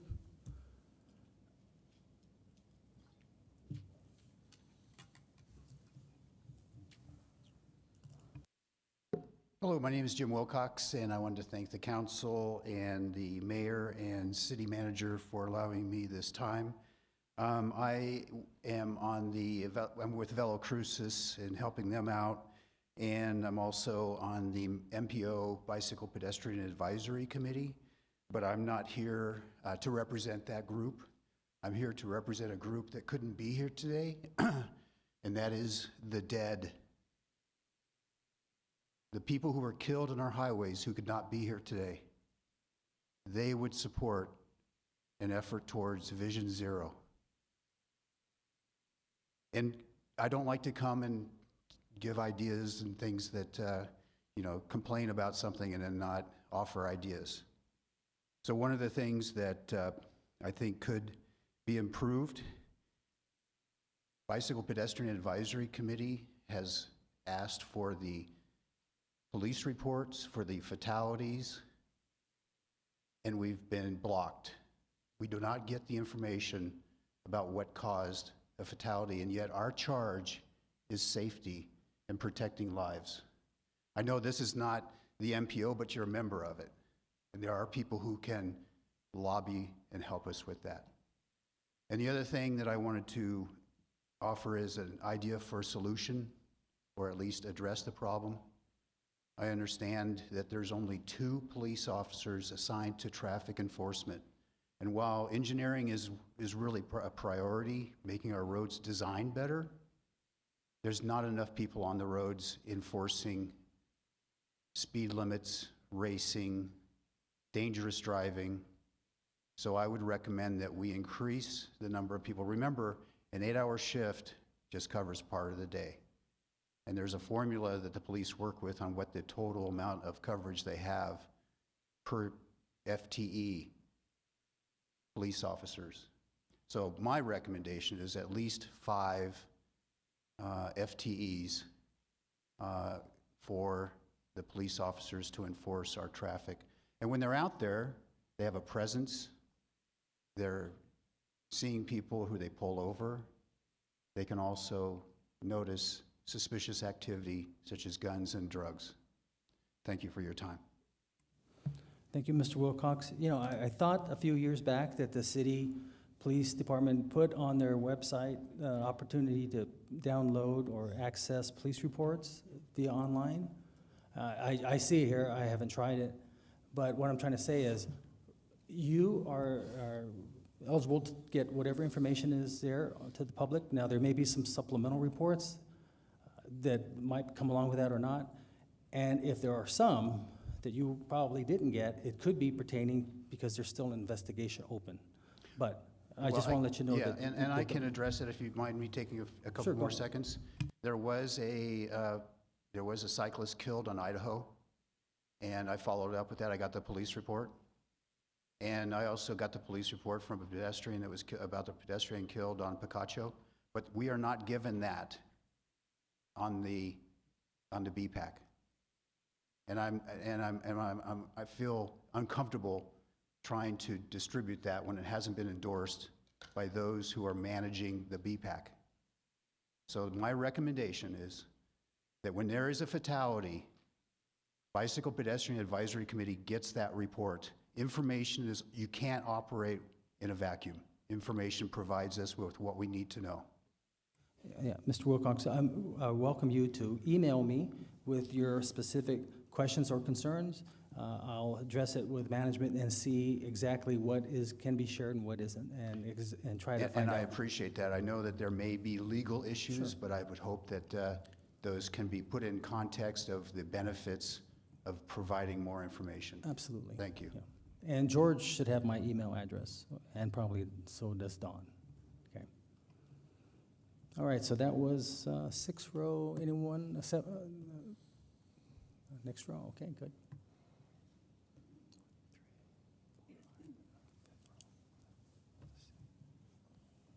Good morning. Thanks for the opportunity to speak. Oh, excuse me. Good afternoon. And it's cold in here. Anyway, a couple weeks ago, someone spoke about whether the United States was a republic or a democracy. Oh, I'm sorry. I didn't get your name. My name's Jim Hurst, H-O-E-R-S-T.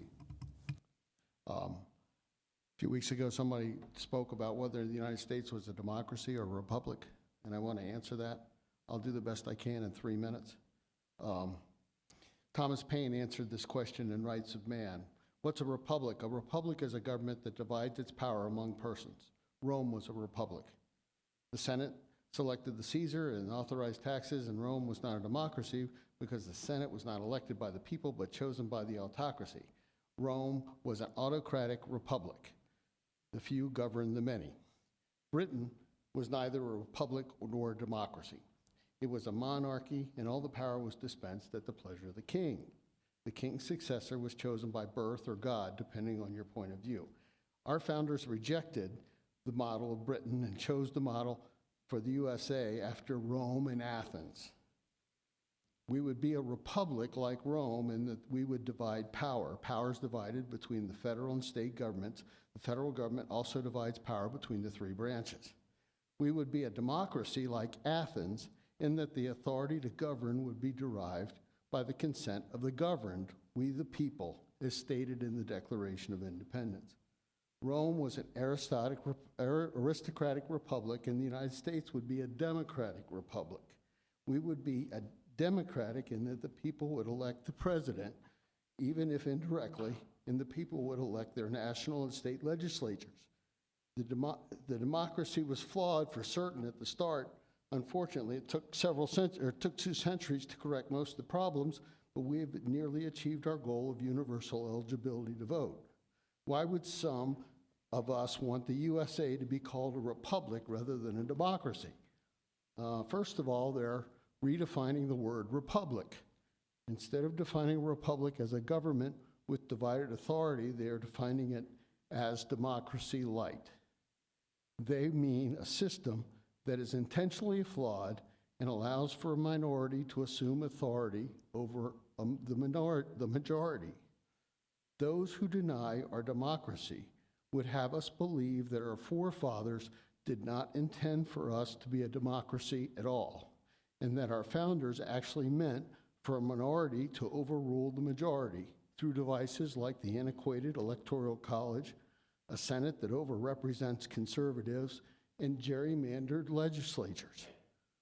The democracy deniers think these are features, not bugs. Lincoln declared that the United States government is a government by, for, and of the people. That's a democratic republic. Thank you, Mr. Hurst. It can be nothing else. Thank you. So what's interesting Yes, sir. is when you were talking about republic or democracy, our Director of Public Works, Mr. Cedillo, recognized that the majority said it was too cold in here, even though I don't think it is. And so he turned it down. He turned it up. So we are a democracy because the majority rules. So there you go. Kind of interesting. When I don't think it was timed. I don't think you told Dave to do that. But anyways, thank you very much for your comments. Thank you. All right, that was the 6th row. Anyone on the 7th row? 8th row? No one else on my right. Okay, we'll go ahead and get started with the meeting. So that was a fun exercise. And all right, so let's get to the agenda here. Oh, I have a closed meeting statement to read. Las Cruces City Council met in closed session at 11:12 a.m. on October 10th, 2023. The following members were in attendance: Councilors Flores, Coran, Bencomo, Graham, Abeta, and Mayor Pro Tem Gandara. Staff present was Interim Chief Story, Linda Samples, City Attorney Ifo Pili, Brad Douglas, Ikani Tamopeo, Assistant City Manager, Mr. Robles, Contract Attorney, Barbara Bencomo, Chief of Staff, Sonia Delgado, Assistant City Manager, and Bonnie DeWitt, Supervisor, Paralegal. And then at 12:40, 2 people came in, Brad Springer, Contract Attorney, and Haley Grant, and those 2 left at 12:40 p.m. No, they came in at 12:40. And then the meeting adjourned at 12:56 p.m. And for the record, the Las Cruces City Council met in closed session to discuss pending litigation regarding Aaron Spalding versus Johnny Estrada, ETAL case number 2-23-CV-00391, which is closed pursuant to NMSA 1978, Section 10-15-1H, number 7. Number 2, to discuss pending litigation regarding Robert Ramsey Jr. in the City of Las Cruces, case number D-307-CV-2022-00406, which is closed pursuant to NMSA 1978, Section 10-15-1H, number 7. And to discuss a meeting that is subject to attorney-client privilege pertaining to a threatened or pending litigation in which the public body is or may become a participant, which is closed pursuant to NMSA 1978, Section 10-15-1H, number 7. Okay, thank you. And now we're going to go to acceptance of the agenda. Need a motion and a second. Move to accept. Graham. Second. Motion made by Councilor Graham, second by Councilor Bencomo to accept the agenda as presented. Christine?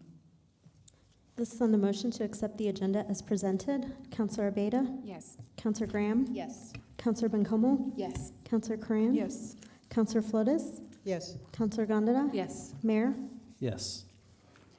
Okay, so we're going to go to item 8.1, Resolution 24-040. Move to approve. Second. Graham. Motion made by Councilor Beta, second by Councilor Graham. And Suri Molina will be presenting. Good afternoon, Mayor, Councilors. Donnie Procyse, Purchasing Supervisor for the record. I just wanted to take a moment to introduce Suri Molina. She's one of our buyers that joined our team earlier this year, and this is actually going to be her first presentation to Council. Y'all will have to forgive me and help me out with what folder the presentations are in. I think it's council meetings and work sessions. Thank you. You would think that would be obvious. And there you go.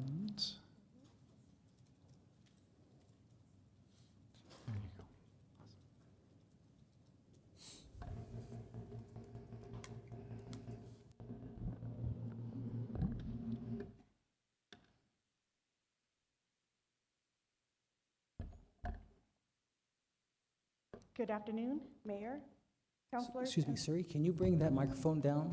There you go. Thank you. Can you hear me?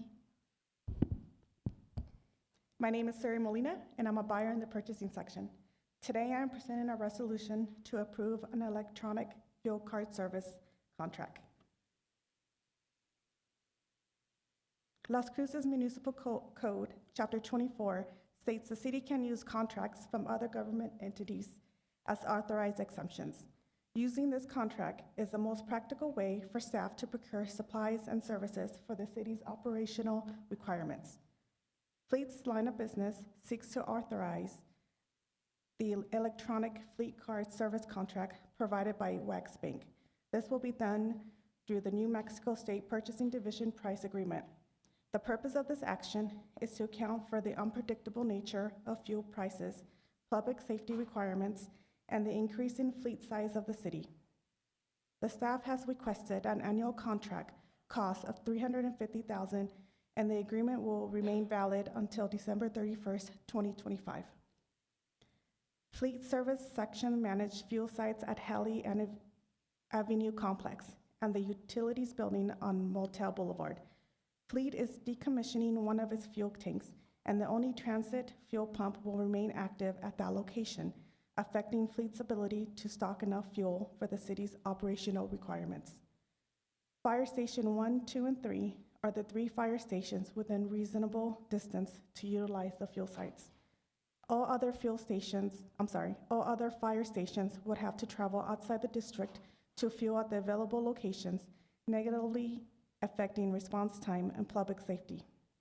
Las Cruces Police utilizes high-performance vehicles requiring a high octane level, which is unavailable at any city's fuel site. Here are your options, and I stand for questions. Very good. Thank you, Suri. Questions? Members of the public? Okay, seeing none. Christine? This is on the motion to approve Resolution 24-040. Counselor Abeta? Yes. Counselor Graham? Yes.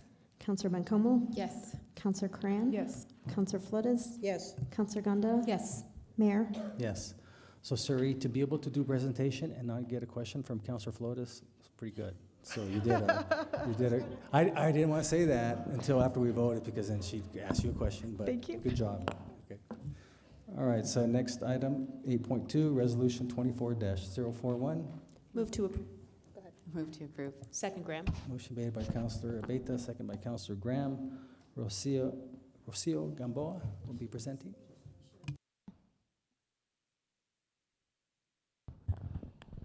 Hello, Mayor, Council members, Rocio Gamboa, Senior Budget Analyst. Today I have a resolution to accept our first quarter adjustment, with our first quarter adjustments. Our adjustments are routine budgetary business, and the data presented is summarized, so please refer to your packet for detailed information. Our first adjustment is in the 2017 Facility Project Fund for Public Works, an increase in expenses of $31,000 for the Regional Recreational Aquatic Center Phase 2, and this is to pay some final invoices to for construction of the pool.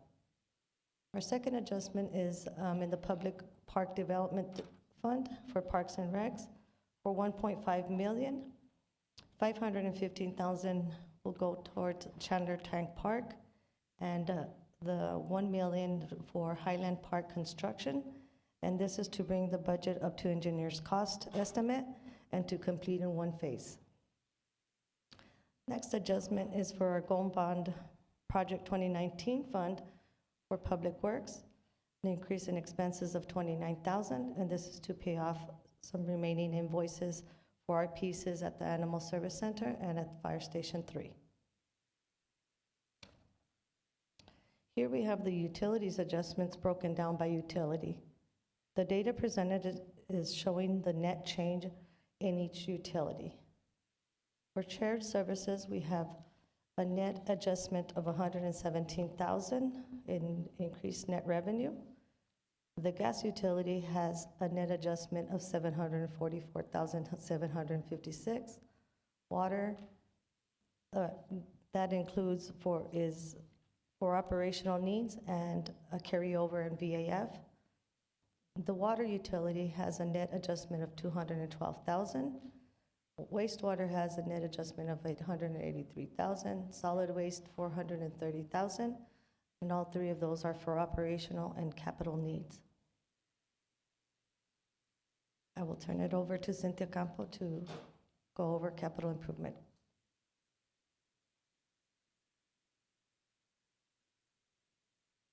Good afternoon, councilors and mayor. All of the CIP amendments are actually related to the adjustments that that were just presented by Rocio. The projects that are being amended in the CIP include the Chandler Tank Park project, Highland Park project, the Regional and Aquatic Center. The median landscape is the only one that was not included in these budget adjustments. This is a CIP correction. I had amended the CIP early last round, and then there was a change in the actual budget adjustment. So I'm correcting it in the CIP this time. And then there's the new animal shelter facility and the fire station. And these are all of the utility projects that are being amended with the adjustments that were presented. Any questions? Doesn't look like. Oh, you had a question? Well, I had to look at slide 7. I'm sorry, what? No, oh, everybody's teasing me. So the budget adjustments, there isn't a number given as to what it was. So did I miss something? Yeah, I think I missed something. So there's a budget adjustment But there's no specified dollar amount. Not on this presentation. Was there one that you wanted to, I don't know, I mean, I in just, specific? oh, it was on the previous one? Oh, I'm sorry. Page 6? Oh, that one, okay. Thank you very much, thank you. Thank you. Anything else? Members of the public? Is that it? Okay. All right, Christine? This is on the motion to approve Resolution 24-041. Counselor Beta? Yes. Counselor Graham? Yes. Counselor Bencomo? Yes. Counselor Cran? Yes. Counselor Flores? Yes. Counselor Gondeta? Yes. Mayor? Yes. Sorry, Mayor? Yes. All right, next item, 8.3, Resolution 24-042. Move to approve. Second, Graham. Motion made by Counselor Beta, second by Counselor Graham. Jan Lauterbach will be discussing. Mayor, they wanted to suspend. the Oh, I'm rules. sorry, that's right. I was asked to suspend the rules for item 8.3 and item 8.4 together so they can be discussed concurrently. So if I could have another motion and a second to suspend the rules. So moved by Flores. Second, Abita. Motion made by Counselor Flores, second by Counselor Beta to suspend the rules to discuss Resolution 24-042 and Resolution 24-043 concurrently. So on the motion to suspend the rules, Christine? This is on the motion to suspend the rules to listen to Resolution 24-042 and 24-043 concurrently. Counselor Beta? Yes. Counselor Graham? Yes. Counselor Bencomo? Yes. Counselor Cran? Yes. Counselor Flores? Yes. Counselor Gondeta? Yes. Mayor? Yes. Okay, sorry. Jan, go ahead, please. Thank you. Good afternoon, Mayor and City Council. Jan Lauterbach with Housing and Neighborhood Revitalization. And as mentioned, the presentation covers two resolutions before you, number 24-042 and 24-043. Both resolutions authorize loan agreements for the Padrina Senior Apartments. It's a low-income housing tax credit project, and the agreements reference different funding sources under different resolutions. The Padrina apartment complex will be located near the intersection of El Paseo and Farney Road, specifically in the northeast corner of the intersection. Will contain 80 units. 44 of those units will be one bedroom and 36 will be two bedroom units. They'll be serving senior households at up to 60% of area median income. Two previous council resolutions committed funds to the project subject to the award of tax credits.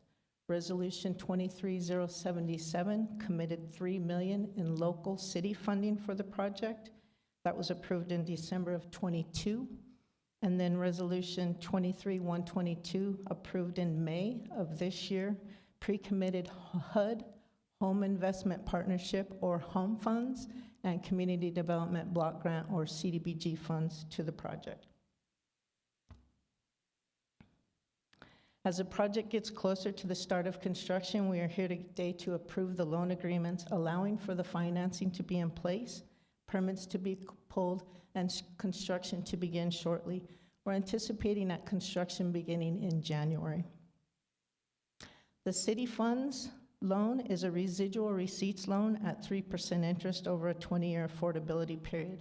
This funding is proposed to come from the Telshore Facility Fund, and home funds of $200,000 and CDBG funds of $100,000 will be loaned to project development with full payback due at the end of the affordability period. Sorry, go back one before I show you that cool slide. The city will file liens on the property, securing the financials interest in the development, ensuring the property maintains its future affordability. And with this slide, we'd like to share you our funding sandwich, or hamburger, if you'll call it that. And I apologize if it's a little hard to read, but it shows the complex mix of different types of funding necessary when working with affordable housing development and low-income housing tax credits. The total development costs will be a little over $25,400,000. and contains a mix of 14 layers of funding, including our city funding. Other sources include tax credit equity, state home funds, National Housing Trust funds, New Mexico Housing Trust funds, solar and energy credits, and other sources of funding. A mix of different federal, state, local, and private funds make these deals work. And I may add that there's many attorneys, investors, and bankers looking at all the documents to make sure the project is financially feasible. We are working with our new to the city development partners, Thomas Development Company, out of Boise, Idaho. Thomas Mantrek is president and CEO, and he and his staff person are here to answer any questions you may have. Thomas Development Company has completed many projects in communities in and around New Mexico, but this is the first one here in Las Cruces, and we look forward to working with them on this project. Northwest Integrity Housing, also out of Boise, is a nonprofit agency partnering with Thomas in the development.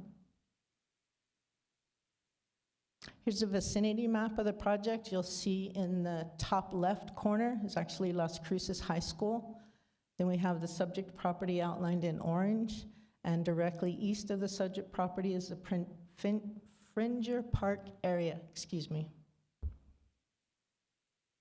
The entrance to the complex will actually be on Farney Road. Also with the city funding resolution is a necessary budget adjustment to commit funds from the Telshore Facility Fund, and it's noted that these funds may be reclassified to the Affordable Housing Trust Fund at a later date.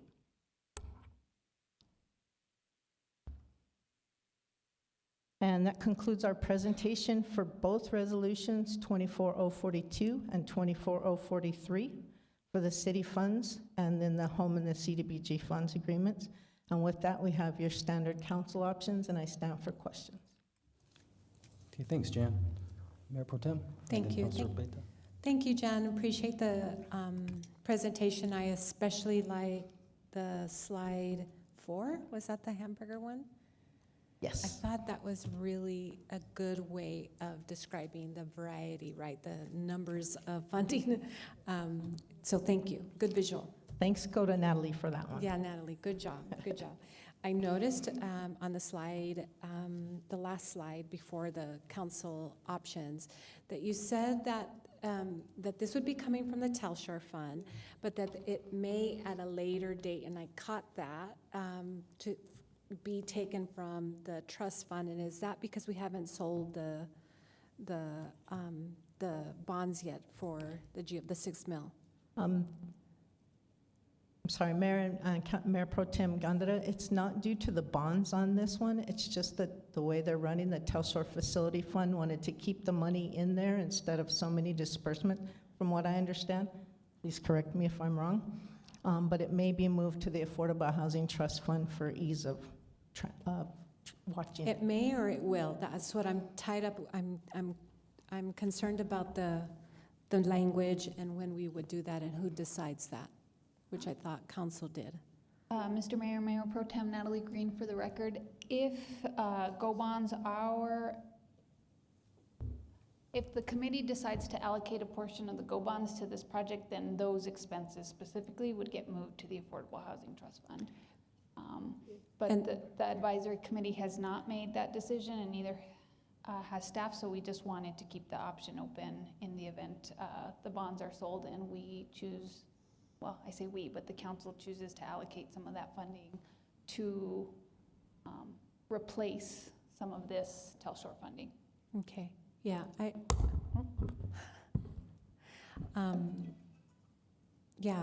would really recommend, and I'm not sure how that goes, that the committee make the recommendation for it to be pulled from the GO. That's why we have it, right? And I think that's something that we want to continue to build for sure, but also concerned that we'll be taking this money out, and we just took out something similar for the Community of Hope project there, and obviously I voted yes for that because I know there's a need there, but I want to make sure after we had a presentation at our, as you know, you participated in the Health Policy Review Committee, we had a presentation specifically on the Telshore funding, and that would be my recommendation. Thank you, Mayor.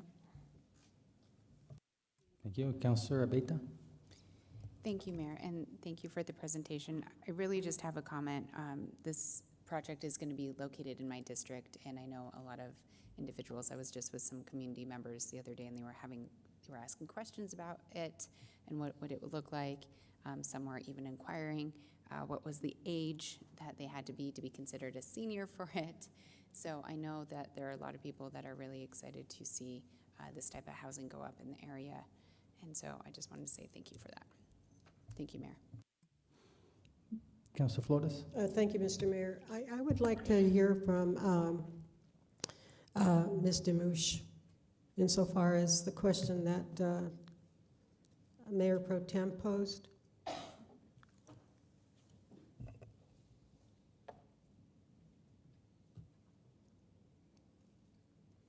Mayor, Councilor, for the record, Leanne Demouche, Finance Director. Councilor Gondeta and councilors, what we're doing with the Telshore is the budget adjustment that Jan is bringing today is actually setting those funds away. But what we're doing is we're setting them as expenses within the Telshore fund. We're not transferring them out of the Telshore fund into this fund.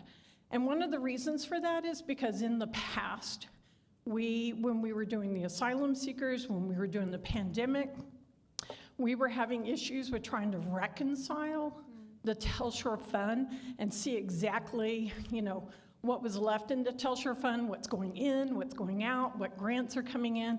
And so in order to make sure that we know what that COPUS is, we decided that it would be more advantageous, and we talked to Mr. Peely and also with Ms. Bencomo, and we came to the conclusion that why don't we just expense expenses within the Telshore, and that way we know what is actually being spent, and we know exactly, we're not commingling any funds. So that way we know exactly what is in there and what is being spent and what it's being spent on. It helps us to keep up with what the numbers are and not putting it into other funds and not keeping up with it. Sure. So that's the only reason.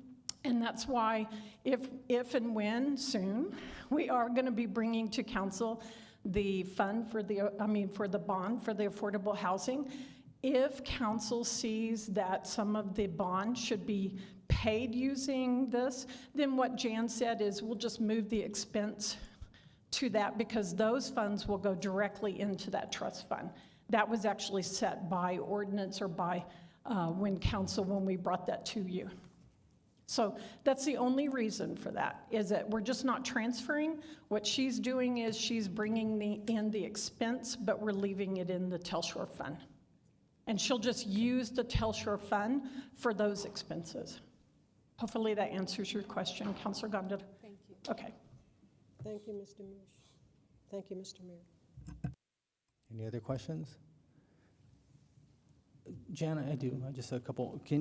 You had how many 2-bedrooms and how many 1-bedrooms are they going to be? Yes, Mayor. There's 44 1-bedrooms and 36 2-bedrooms. And 36 2-bedrooms, 44 1. Okay. And what is the age? What is the age? Mayor, it will be 62 and above. 62 and above. And are they allowed to kind of, right now, roughly what the prices would be for the 1-bedroom and the 2-bedroom?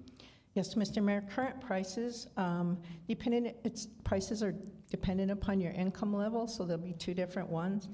We have some as low as $363 for a 1-bedroom. That's if you're at 30% of area median income, that would be $436 for a 2-bedroom.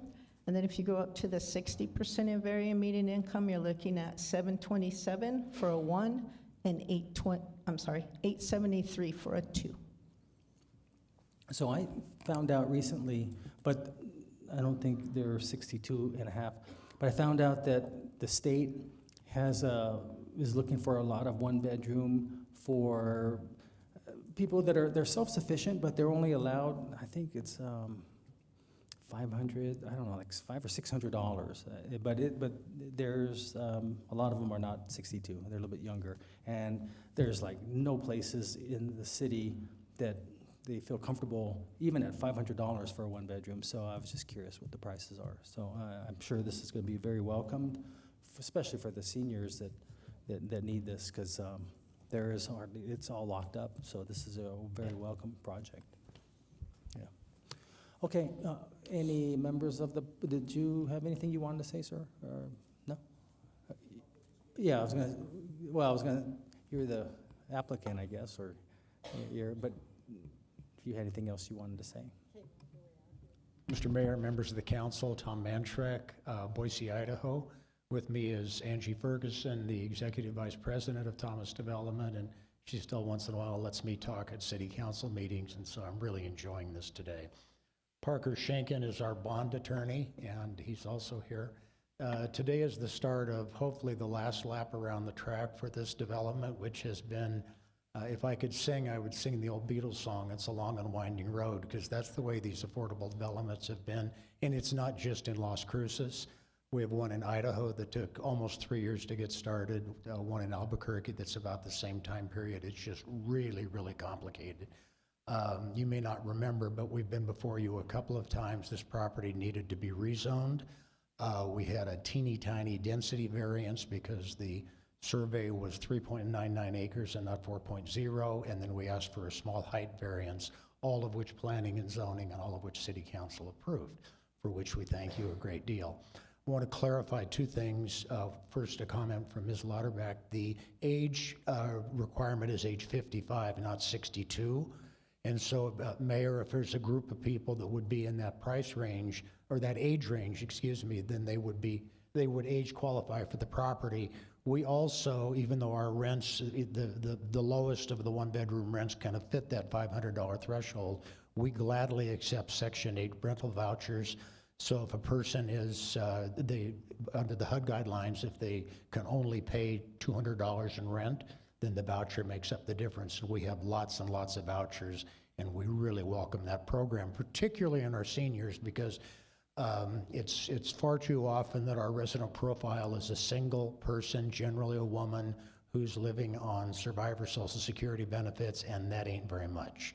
So we have lots of seniors who are getting assistance from HUD with their rental assistance. And the second clarification, which was what, Angie? You just had the age. Okay. Tom, what was the total price that you were going to spend, including the land, if you don't mind me asking? Mr. Mayor, members of the council, until the construction contract is signed, I can't give you an exact answer. We're carrying a budget right now of about $25,400,000. I would say that the city has been, where are we and are we shovel ready? The architecture and engineering plans have been submitted to the city. We had at least 2 meetings with those who review plans and approve them prior to submittal. There's a city requirement, the first set of plans that go in for permit review be 95% complete. Those were submitted at the very end of August. City staff was lightning fast in getting back to the architect and engineers on their comments. Their comments were fair. They were supported by provisions of the applicable codes. So we've been doing this a long time, and you can pretty quickly tell when a city has competent staff and whether they really want what you're bringing to town to be there. And I would say A+ on competent staff, and the demand for affordable housing, particularly senior affordable housing, is prodigious. We are using HB Construction, Albuquerque, Las Cruces, El Paso-based general contractor. We met with one of their guys on site earlier today. Bidding is going well. I asked the question, which I always do, and we'll keep city informed on this, is how many of the dollars are being spent in this local trade area? and it looks like the vast majority will be. One of the things that we do with our generals is we require them to give us a list of subs and suppliers, the amount of the contract, and also where they call home for their business. And consistently, whether it's Butte, Montana, or Caldwell, Idaho, or Albuquerque, and I think also Las Cruces, about 80 to 85 cents on the construction dollar will be spent with local subs and suppliers, and we're very proud of that. Timing, we are, as I said, we've got the City of Las Cruces today, the State Board of Finance tomorrow, and then we finish up the short week with New Mexico MFA. We should have all of the capital sources approved, which would be great because all the docs are done and ready to sign anyway, so I hope we get approval. We should have building permits, I would say within the next 2 to 3 weeks. HB construction, so we'll close financial resources probably the end of November, 1st of December. As a testament to HB's integrity, when we were talking about staffing this job and getting started, they told Angie and I, well, we can start the 1st of December, but the superintendent, the on-site person that really makes things happen, and the project manager are finishing a job. They need some time off. We would rather start the latter part of January with the team that we think will best fit your needs and provide the best execution for this development. How can you not like that? So I think, well, I know we'll have the A team, even though I'd like to start tomorrow because I'm a developer. We're happy to wait till January, and one of the people in our office who sort of handles our property management stuff is already getting calls from people asking when they can move in.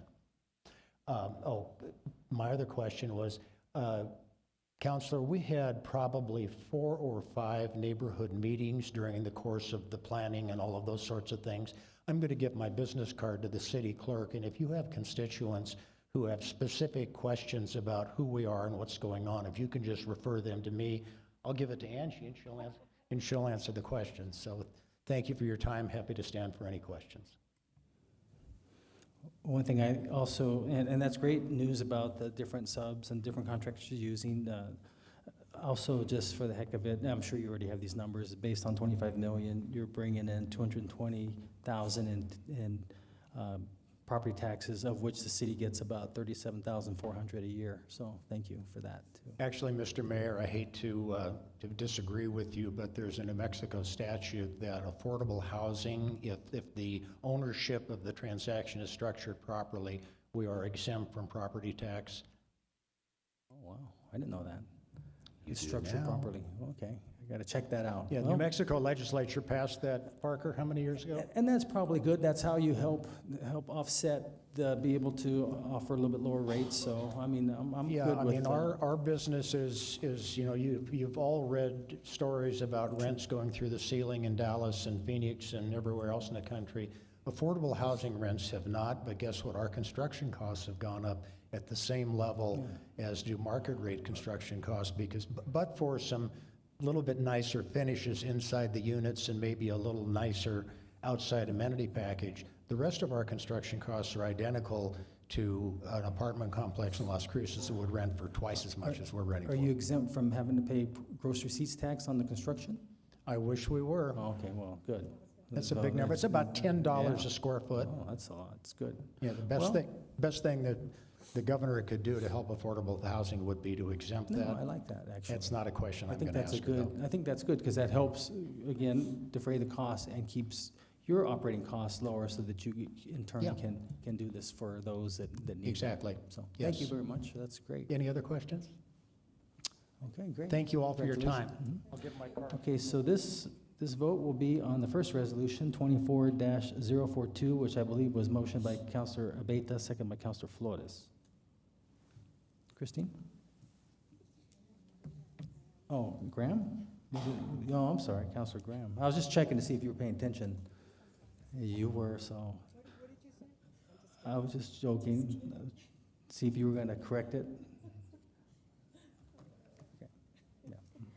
This is on the motion to approve Resolution 24-042. Councilor Beta? Yes. Councilor Graham? Yes. Councilor Bencomo? Yes.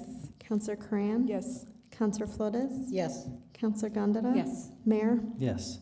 And although we suspended the rules, we need a motion and a second now for item 8.4, Resolution 24-043. Move to approve. Second, Corin. Okay, motion made by Councilor Beta, second by Councilor Corrin. Christine? This is on the motion to approve Resolution 24-043. Counselor Abeta? Yes. Counselor Graham? Yes. Counselor Bencomo? Yes. Counselor Coran? Yes. Counselor Flores? Yes. Counselor Gondeta? Excuse me, Yes. Mayor? Yes.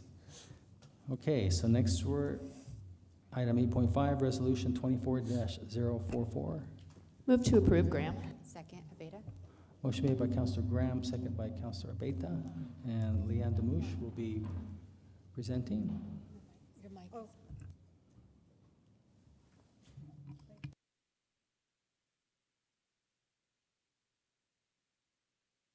Well, good afternoon again, Mayor and Council. For the record, Leanne Demouche, your Finance Director.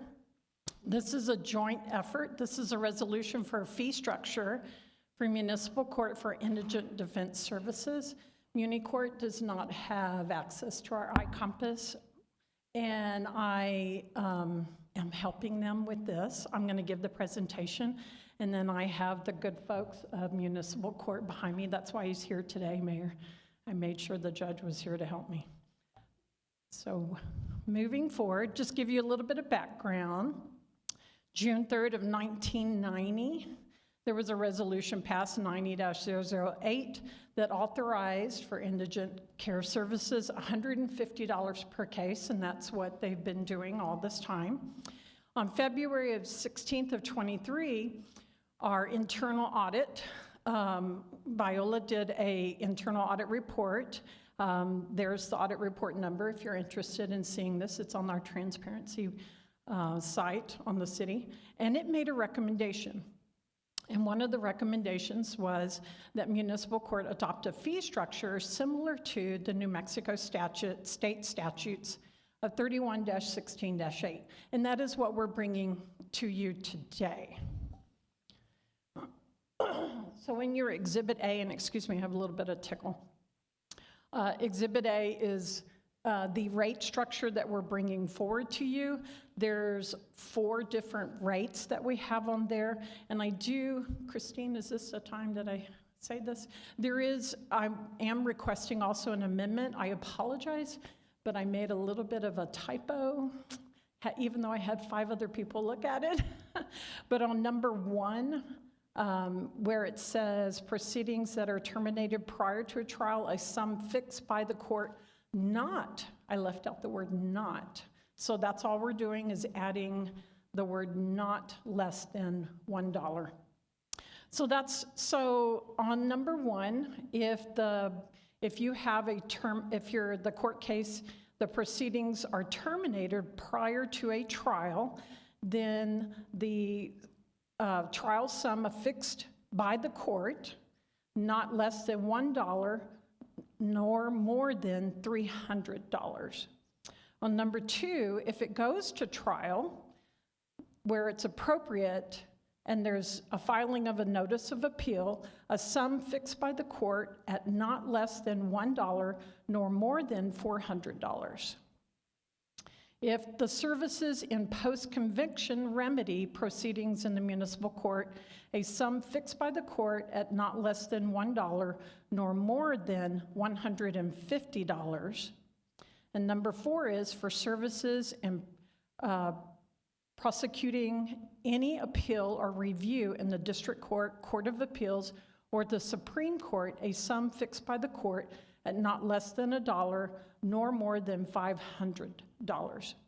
These rates will go into effect starting January 1 of 2024.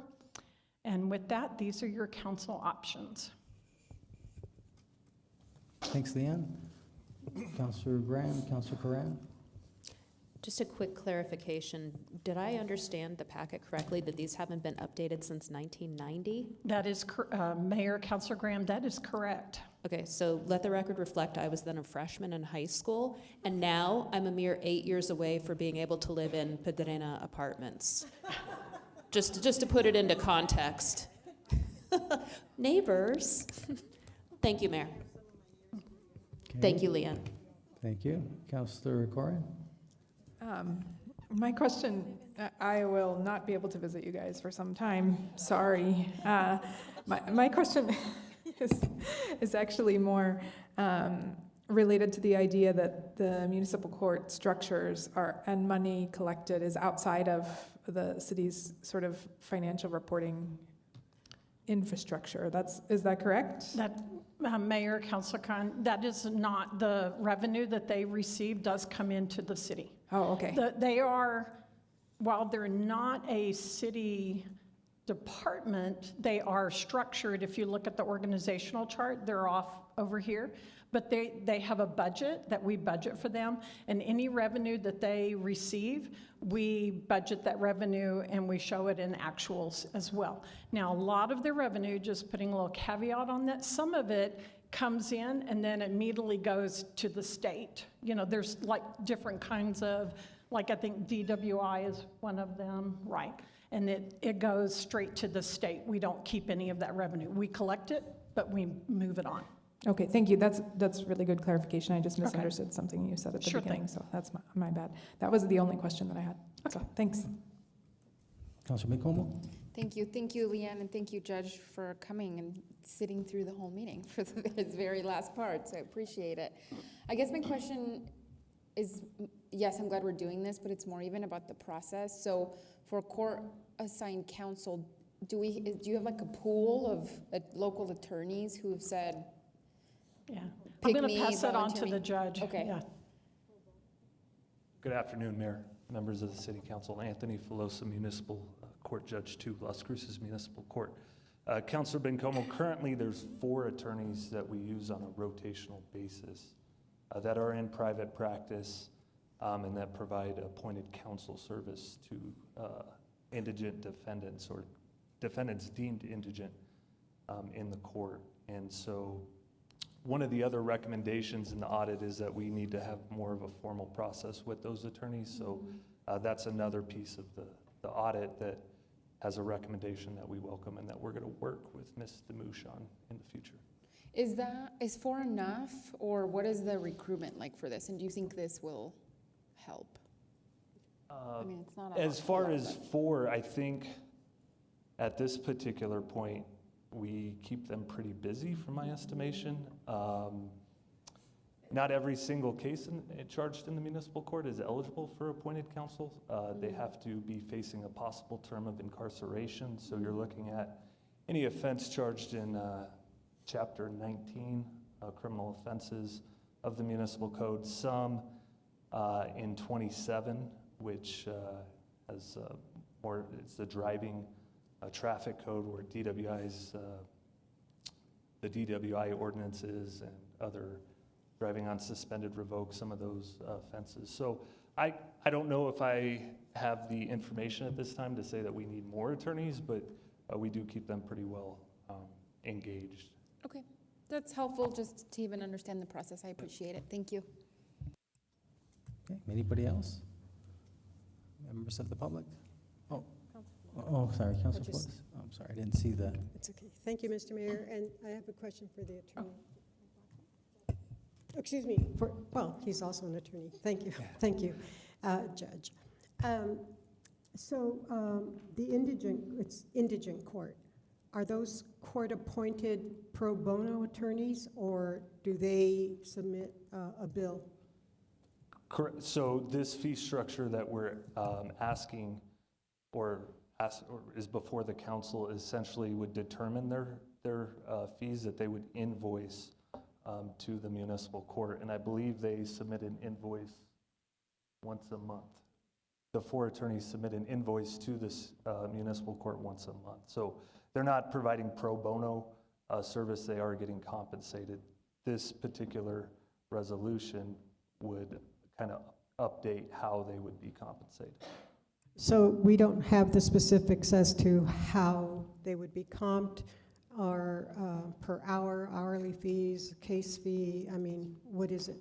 How do you do that now, and what are you anticipating? So currently, the resolution that I believe was this issue was last before the council in 1990 is $150 flat rate per case. So it's $150 Doesn't matter if they go to trial, doesn't matter if the matter is appealed to the district court and the defendant is entitled to a de novo trial all over again in the district court. It's just $150. What the fee structure that Ms. Demouche has presented is essentially sets goalposts that the court can set policy pursuant to the municipal code of setting a fee per case. So, for example, a DWI case, which has, and the municipal court carries jurisdiction to handle a DWI third case, which carries a mandatory 60 days in jail up to 179 days. Right now, the attorney is just getting $150 for that case, instead of, which those particular cases are complex. There's discovery review. The attorney might have to interview witnesses. There would be trial preparation, but it's just a flat rate compared to a shoplifting case, for example, that might not have those complexities where it's on video. The defendant may make a confession under Miranda or something like that, where it might be more easy to resolve with the city, with the citing officer, than one of these DWI cases. What this does is, if the proposed resolution would allow, the council would be setting goalposts for the court to operate within, but it'd be from $1 to $300 if the case is terminated prior to trial, so it's resolved, dismissed, otherwise disposed of. And then if there is a trial, $1 to $400. And then if there is additional post-conviction remedies, $1 to $150. And then if, again, municipal court's a court of limited jurisdiction, we're not on the record. The defendants are entitled to a de novo appeal where they are entitled to a brand new trial in front of the district court. They're entitled to counsel in that trial in the district court. The city constitutionally has an obligation to provide that counsel, and so they would be entitled to an additional fee in the district court. But this would just set goalposts for the court to operate on with counsel's guidance. So the attorneys, the pro bono attorneys, they presumably come from well-established law firms. I don't imagine they're from the PD's office. Is that, or how does that work? Correct. They're all in private practice so they're in private practice. They provide this service to the city currently at $150 a case. Yeah. Well, aren't most attorneys required to do some pro bono work? Correct. There is, I don't know, I haven't looked at the rules of professional conduct related to that in a while, but I think it might be aspirational, but they are encouraged, attorneys are encouraged to provide pro bono service to the community. Yeah. This doesn't, they are getting compensated for this. So this Yeah, but I think that when there's a private firm, I think that it's probably a write-off for them, right? I mean, they're giving free services, and I mean, I don't know what the tax code looks like, but I'm just wondering about that. Understood. Because I don't understand, it's hard for me to comprehend an attorney spending that much time and only receiving those nominal amounts.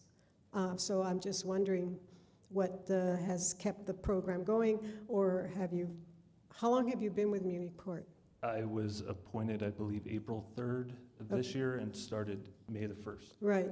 So this is all kind of learning this. This is all new to you. But in terms of the number of attorneys that are used, the law firms that are used, and stuff like that, I'm just trying to see if we're not going to dig ourselves into a hole, and in terms of, I believe that every indigent person should, right to counsel, especially in the DWIs. But anyway, so these are just.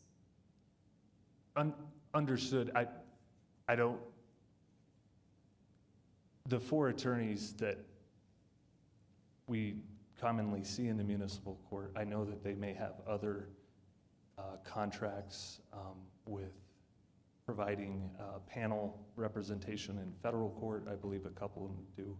Another one provides representation to other municipal courts within Doñana County. So I know that they this isn't the only thing that they're doing. Right. That- And has there been a shortage of attorneys who are able to represent the indigent? There hasn't been a shortage? I apologize, I'm just referring to court manager Don Schultz here, but I don't believe That's we've why I had- was looking at her, because the court Right. managers usually know more than the judges. Right, absolutely. I don't believe we've had a shortage. I don't know how long the 4 attorneys that we use have been at it. Has it been? And I'll refer that to Ms. Schultz. Don Schultz, court manager. Mayor, councilors.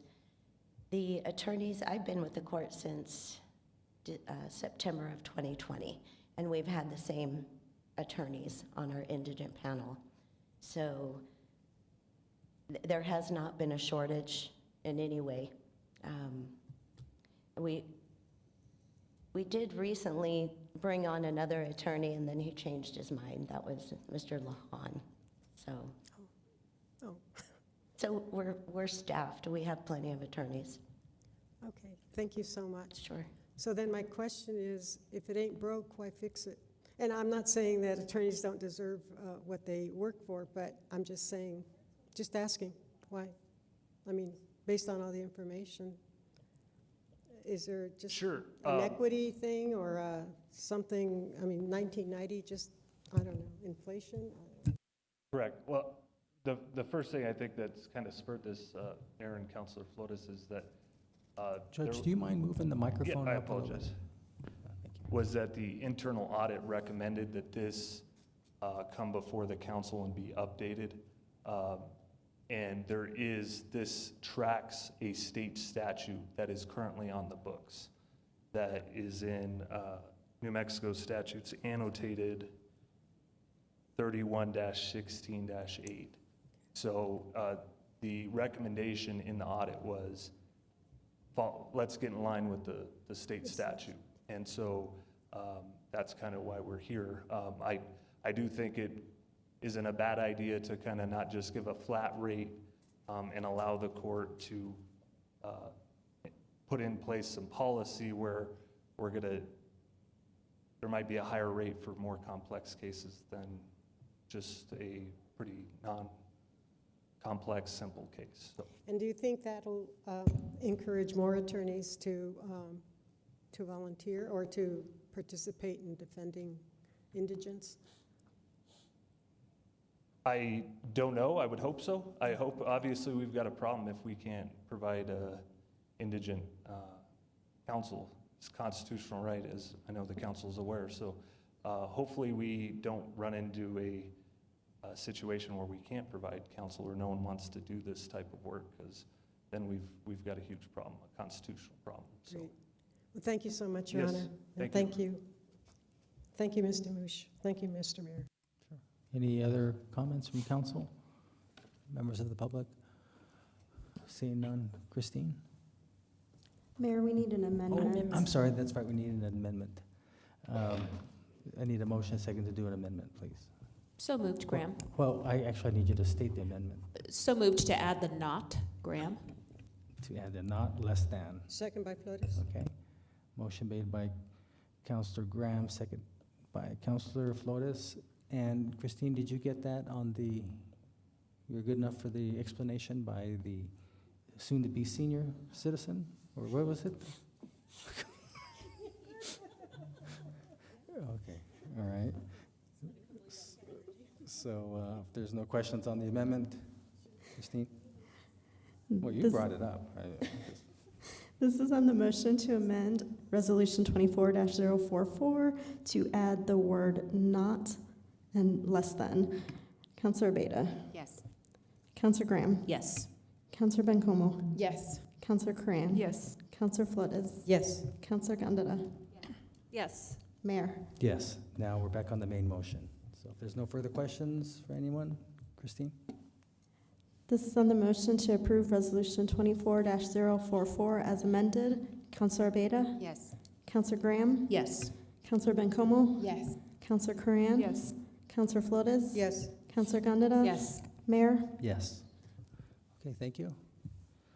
Number 9, board appointments, there are none. Number 10, notice of proposed ordinances, there'll be no public discussion. Counselor may ask staff for clarification on the proposed ordinances. So that's number 10.1, Council Bill number 24-006, ordinance number 3048. Bring it forward. Bring it forward. Okay, next is City Council member board reports and comments. I actually have a few. Shocker. So earlier, a few months ago, I was telling you that I was slowly moving stuff out of my office. And in 2009, then Congressman Harry Teague gave me a flag that was flown over the Capitol, and as well as a nice letter and some pictures of President Obama and Vice President Biden at that time. And so the city paid to have it framed, but I wanted to take it. So I thought I'd mentioned that a few, I'm sure probably back in 2009, the city paid a nice little sum for that. So I was hoping to give the city $250 for that framing and then take it. So I have several questions. Yeah. No, I'm just kidding. I'm just like, Okay. well, what's the rate of inflation from the presentation of the flag to present? Yeah, so Yeah, I thought audit. it'd be 200, but EFOS was hard on the negotiations for 250, and so he made $50 for the city. Obviously, that- just kidding. You take your flag, Mayor. Okay, thank you. So I have a question. Surprise, I have a question. No, I'm not surprised. Well, Ifo, I have a question for you. So is there an anti-donation clause that, and that's what you're going to pay? Is that the current That's the market whole value? purpose. That's the whole purpose. $250, and how long ago was it? Biden was still vice president and young? So- I just make it out to the city of Las Cruces. It'll be miscellaneous. It goes to the clerk, to the treasurer, and it's just a miscellaneous. No, I've done this many times, believe it or not. Now we Sometimes know. when we have, believe it or not, when we have a dinner or something, and if I bring my wife, the That's city's true. not supposed to That's pay for true. her, so I'll Yeah. pay it.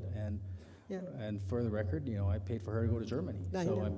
yeah, I so know. yeah. I don't know. But So yes, wait, does the city pay for you to eat, but then you have to pay for your wife to eat? And if so, do you order accordingly and make her order Actually, something I cheap? do. It's funny, so we'll go ahead so when we go out of town, one is for the city, and then the other, she's got a credit card, it's for her. So you restrict her to No. grilled cheese Well- or something? For your trip to Germany, that was out of pocket anyway. That was all, I lost money on it because of my reservations and stuff like that. My insurance didn't get any money back. Ifo, I'll give you 300. Just kidding. Auction for the flag. Yeah, I think, no, seriously, I think it would be a beautiful picture to have in our, what is it, the second floor? We have all those nice pictures of stuff, but somehow you think it'll look good in your next office? 301. You can have that 75-pound chunk of marble. I don't know where that one's gonna go. You would need a metal reinforced wall to hold that thing up. That's the one that's just hanging against my building, my office. That's just really heavy. That is heavy. I'm not talking about Well, what I you want to know. get rid Well, of. that's what I'm just saying. Okay, so the next thing I want to talk about is the work session. So there's going to be a special work session on next Monday from 10 to 12. It's regarding a non-binding MOU with New Mexico State. And then the third thing is, as I mentioned, the November 11th Veterans Day Parade. It's at 11 o'clock in the downtown area. Okay, with that, Mayor Pro Tem. Thank you, Mayor. I, along with a few of us, got to participate in the first annual Pride Parade, and it was just such an amazing opportunity, and I want to thank the community for coming together and really showing support for our members in the community. It was lovely to see staff there with T-shirts, and the flyer that I received on the Real New Mexico is for everyone. Visit Las Cruces. Thank you for that. I want to also report back that I met with Eric Sanchez from the Physical Science Laboratory, PSL. And IFO, we talked about a program that he wants the city to help sponsor, and it's the Youth Impact Program. And I have some information here that I said I would give to you, and I found the flyer, so I want to share that with you. Excuse me, Mayor. Now, I think it's a great opportunity. A former colleague and football player put together this impact program and would like to have that facilitated by the city and the schools, and I think a great opportunity. NMSU, Coach Kill, and others are really excited about it, and I think they need some startup funding, and so I'll leave it to you to reach out to Eric, Mr. Sanchez, to do that. I know he has spoken to you in the past. I want to report our Health Policy Review Committee met on October 4th. It was a great meeting. It's a continuation of our Healthy Las Cruces, sort of the status of healthcare in Las Cruces. We had a couple of area hospitals present to Mountain View and Three Cruces. We learned a considerable amount about what specialty docs are lacking here in community. We saw very clearly that there's a considerable amount of leakage. I appreciate Dr. Torres coming and presenting and really having a good understanding about, where, particularly in the healthcare field, we should focus our attention, or at least that's what I got. We had Erica, thank you for participating and presenting on the Telsure Fund. There is a lot of conversation, I think, specifically about how to use that Telsure funding, particularly around, I think, the indigent population. And we are wanting to just continue the conversation. We did a bit of a small SWOT analysis, so special thanks to my student, Alexis Espinosa, for putting that together, and we just want to continue with that conversation. I know Chris Favor was there. Thank you, Chris, for being there and really looking at what kind of opportunities the Economic Development Department can really capitalize on recruiting and retaining specialists around ortho, GI, cardiology, and how we can work together with the neighboring, with our specific hospitals. Then lastly, I'd like to just announce that La Clínica de Familia Behavioral Health Wellness Center is having their grand opening Tuesday at 3 at 760 Motel Boulevard. I know a number of folks came today to speak specifically about mental health and substance abuse and addiction, and I can assure you that we are working on council about trying to find a better way to address this. And IFO, I just wanted to, as I talked to you at my one-on-one about our hygiene stations and also where we are at about starting that specific program with the Los Amigos project. I know there have been some hiccups around that, and maybe not so much hiccups, just trying to really understand what is the best use of our money and how can we lift that particular program up to address substance abuse and addiction. And I'd just like a status report on that, if I could. And with that, Mayor, I'll turn it back over. Oh, and special thanks to the winners of the poster presentation. It's always nice to see our youth here.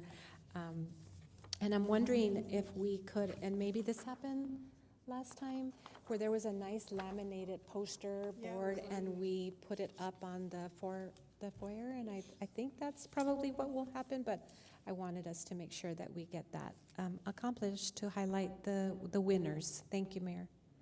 Thank you. Councilor Flores. Thank you, Mr. Mayor. I want to report on our Animal Service Center, and we've years ago And it was definitely before Becky Graham was born, so it was many decades ago. No. Wow, wow. That was the year I graduated from law school. But at any rate, where was I going with that before Becky interrupted me? Okay, so, gosh. What tour did I go on? The Animal Service Center. Oh, yeah, the Animal Service Center. No, I went on the tour, I'm sorry, so sorry. Went on the tour last week, and Katrina was there, Godinez, and so was Mayor. And I don't recognize, anyway, and Ms. Bencomo was there, the other Ms. Bencomo. Oh, perdón, the two Bencomos were there, I'm so sorry. But at any rate, the facility is absolutely beautiful, and there have been some setbacks, or in terms of the time, the goal to open it, and Clint very well explained exactly what the problems were. One thing, the cat cages have been a big issue because they were designed a certain way, but then they were manufactured a different way. So that's a big setback.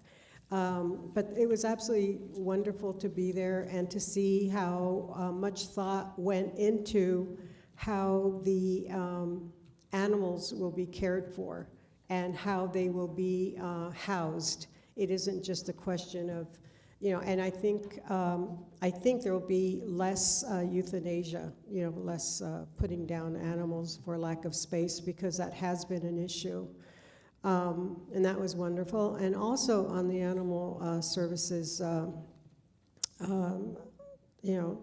other activity going on is that we've been working on changing the joint powers agreement with the county, and Ms. Bencomo, Barbara Bencomo, has done a wonderful, wonderful job of laying everything out, and so the JPA is being it's a memorandum of understanding is being worked on, and we're also revising the ordinance again. We revised the ordinance back in 2020, I think, and now we're doing it again. So there's been a lot of work on that front. Very enjoyable. The other announcement is the Economic Development PRC will not be meeting until the end of November. Is that correct, Chris? Is that what we agreed upon? That we wouldn't, the EDPRC, for a variety of reasons. But the Economic Development Department, I really, just really kudos to that department. And as you all saw last week, when Irene Parra presented, it was amazing how much talent we have in that department. So thank you, Chris, and thank you, Ms. Teeters, and I hope she's doing well. As far as the South Central, well, we didn't have a meeting last month because there weren't any agenda items, so there was no meeting. But that's all I have to report at this point. Thank you, Mr. Mayor. Thank you, Councilor. Councilor Corrin. Thank you, Mayor. I have a few, I'll try to go as quickly as possible. I also want to echo the Pride celebration gratitude for Visit Las Cruces, LCPD, who worked to really make that a great celebration that a lot of folks enjoyed. So thank you to those folks who went above and beyond, as well as city communications staff who did a great job of sort of sharing the information. A few things in District 5, mineral bonding for a lot of streets. This is also, some of these are in District 4 as well, so just as a heads up. But in District 5, some of these are intersecting with Peachtree Hills, what I would describe as monopoly streets. If you live on a monopoly street, you know which street I mean. And a few on Metro Verde Park Lane. Specifically, like those are the general areas, but social media and also the city's PIO have released information on the specific roads. That starts this Wednesday and will go, I think, for about a week. And there are some specific things related to the mineral bond that those information. If you look it up, it will give you some specific info about that. Also, just as a quick note, along 70, New Mexico Department of Transportation will be doing pavement improvements from, I think, about Rinconada to Nassau-ish. They'll be doing pavement management and litter control at various nights coming up pretty soon. They've heard from a lot of folks, especially related to the litter there, and we're always reminding them that that's not a city street, and so the Department of Transportation is doing something to address that in particular. Future construction, there is, this won't be as soon as possible, but very excitingly, the Department of Transportation will be funding construction along 70 from Three Crosses to Elks. It's out to bid, I understand, right now, that will include new pedestrian infrastructure. It's not as ambitious as the flyover that was proposed in our RAISE grant, but it will improve that section of Highway 70/Main, North Main for us. And that section near Elks is probably one of the most hated intersections in the city, with pictures of potholes there all the time. So that will be a positive when it begins, but it will also cause a lot of traffic havoc, but I'll keep you posted. Also Thursday, Tierra del Sol will be having a grand opening for their affordable housing project in District 5. That's very exciting for first-time home buyers who earn 80% of the median income. You can purchase a home and build long-term equity for your family. The groundbreaking will be from 11 to 2 at 4703 Bolero Road on Thursday, and I do hope that folks will come out and join us. It's a really exciting project. I think affordable housing across the city is direly needed and critically important, and I'm very excited for that grand opening. And if folks are interested and might sort of meet the income requirements, Tierra del Sol Housing and will sort of field some questions and be talking about how to apply for those homes at that time as well. My Parks and Recreation Board member, who has served for quite some time, is resigning from the Parks and Rec Board, and so I will be looking for new folks to consider to add to the Parks and Rec Board, and I'm actually going to go to some parks and weirdly stalk people there and ask them if they want to be on the Parks Board, because that seems like the most legit way to find Parks and Rec Board members. So if you see me malingering at a park, just know that I might ask you to consider serving on the Parks and Rec Board. I have a lot of parks, so I can drop in to anyone at any time. I have a lot of parks, 10,000 parks in District 5. Also, just really quickly, the TSI PRC meeting will be November 7th, Election Day, and upstairs, and we'll have a special guest speaker, Representative Rubio, who has worked with the state a lot on equity in transportation, equity in outdoor recreation. So she'll be giving a preview of some of the priorities of the budget in the upcoming legislative session, especially related to equitable transportation and really equity as a foundation for transit and sustainability, which is what the TSI PRC is about. So that should be really exciting and fun. The usual folks I'm sure will show, but in case anyone else wants to come and hear that presentation, it will be at 8:30 on Tuesday, November 7th, on the second floor. So I hope that you'll consider joining us. That's it for me at this time. Thank you. Councilor Bencomo. Thank you. Thank you. Let's see, where do I start? Yes, I also went on the tour of our new animal service center, and as you can imagine, I cried as I was walking through, because it's just a really special building, and I'm honestly so excited for them to get moved in there. I think not only for the public, obviously, and for the animals, but for the staff too. Like, it's really, really staff friendly, and they do tough jobs, and so I'm excited for that, and really thankful for the voters for approving that. Karen Woods was kind enough to invite me to an event that I attended this morning, hosted by the United Military Women of the Southwest. They were sponsoring a veteran health and welfare event at the American Legion Post number 10. And I just stopped by there today and visited with some of the folks that were tabling some of the resources, and it was really a great event, and I hope they continue to have these. But I wanted to bring up one specific, a couple of specific folks that I talked to, because I think it goes into this outreach court that I have been telling you all about, outreach or homelessness court that I've been talking about. And I think, I mean, all of you might know just how incredibly successful specialty courts are. And one of those here in Las Cruces is the Veterans Treatment Court. And I really loved that they talk about veterans as justice-involved veterans. I think language really matters, and they're just doing really incredible work. I have a couple of things that I'll be talking to IFO about regarding veterans court and municipal court, and just like better collaboration between the two, so that more veterans who find themselves in the justice system can access the resources offered by Veteran Treatment Court. But again, I just think it's such an important model to look at as we think about hopefully creating our own outreach and homelessness court out of municipal court, because I've said court too many times now, but it's clear to me that these kind of specialty courts are tremendously helpful for people who keep finding themselves in this position.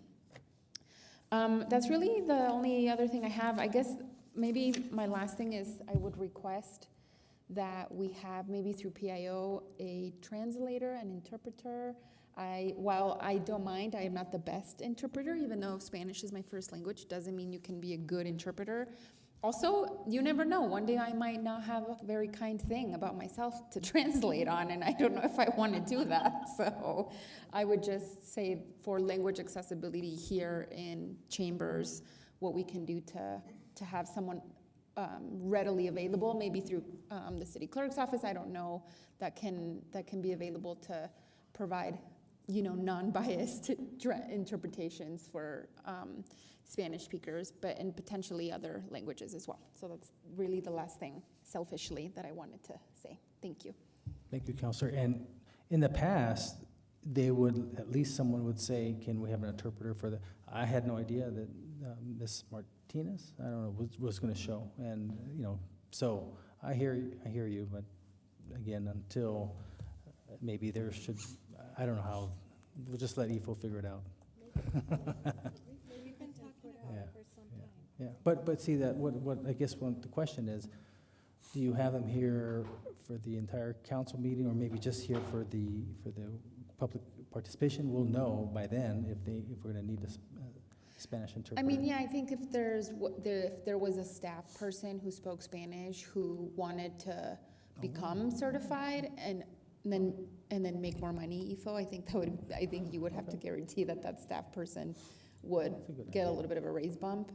I think that would be ideal, right? So it's not one specific staff just for that, but if there's already a staff that wants to get certified, I think that would be a good idea. I think that's good. Yeah, I think that's a good idea. Okay, Councilor Graham. Thank you. Just a big welcome to Grace Tejas. So happy to have you. We've all benefited from Grace's excellent work with LCPD Cares, but now we'll get to spend a little more time with her joining our community engagement team. If you haven't had the chance to work with Grace personally, I just want to say what an incredible asset she is to the city. She was a highlight at the District 3 community chat, and I'm just absolutely delighted to have you on board, although, I'm sure it's LCPD Cares loss, our gain, but great to have you. Thank you so much for joining us. That's all. And did you see that 2009, that picture? Was it? Yeah. Councilor Beta. Thank you, Mayor. I want to say thank you and welcome to Grace as well. Oh, my time's up. It's done. Make it fast. You know, I'm announcing the Juvenile Justice Continuum Board is going to be meeting this Wednesday at 12 p.m., where we've been able to have Grace's wonderful talents over there too. So happy to have you closer to us. So thank you. For council, there in your inbox should be the MVITA annual report. It was sent, Annette sent it all to your inboxes if you'd like to take a look. And then I will be on November 3rd, I will be back in Santa Fe to chair a joint meeting between the counties and the cities as we look at our legislative agenda items and how it compares for both of us. And the last part is Mayor already mentioned about the TID special work meeting, but I did get a chance to join him and members from NMSU to ask some questions. So I appreciate the mayor calling for a work session so we can get some of those questions answered. And that's all I have. Thank you. Thank you, Councilor. All right, Ifo, City Manager's report. Thank you, Mayor and Council. Just want to respond to some of the things that were brought up earlier. Mayor Pro Tem, I know we've been going at it with the hygiene stations for a long time. Unfortunately, I really don't have much progress since the last time I've talked to you. I know the entity that we were working with, we're still going back and forth on terms, and so that's kind of where we are. We'll just kind of figure that one out. We have looked at some other options. Natalie and her staff are working on that, and maybe we'll present some alternative options to the council as well. But that's kind of where we're at. But I'll get you more info as that progresses. And then, you know, we have talked about the translator. I think Christine mentioned in the last year, we've had more this last year than her whole career, I think. Is that correct, or am I over-exaggerating? Correct. And so this is, and I think we're gonna need to really look at it. We've been talking to communications and HR. We had some conversation. We just need to pull the trigger on something. That idea of having one of our staff members that are bilingual have something extra so that they can be available. It's probably the best idea I think I've heard as we've all discussed too about this. So we'll have something in place. May I add? Councilor? There's a big difference between interpreter and translator. Translator is someone who interprets the written word. Interpreter is the one who does the oral, the spoken word. And the two are very, very different talents. I mean, it's amazing how different it is. And there's very few people that can really handle interpretation. I mean, you really have to be certified. And since they're basically coming up here to, and I don't know if the city wants to have a translator too for having things go out in Spanish. I know some stuff goes out in Spanish, but I don't know who does that. And I don't know how technical, or I don't think anything goes out that's legal or has legal implications. But here, I think someone coming here, there could be legal implications based on what they say. So I just wanted to clarify that. My brother, one of my brothers was an interpreter, and I couldn't keep up with him. I mean, I can't. I mean, I'm fluent in my first language. I agree with Councilor Bencomo. It's my first language. I didn't speak English till I was, I think, in it was more like 3rd or 4th grade. So there's definitely an art and a talent for it. So thank you. I just wanted to make that clear. Sure. Thank you, Councilor Flores. Thanks for making that distinction, because I think we actually have translator services on contract. So we do have that, but we don't have interpreters. So you're correct. Thank you.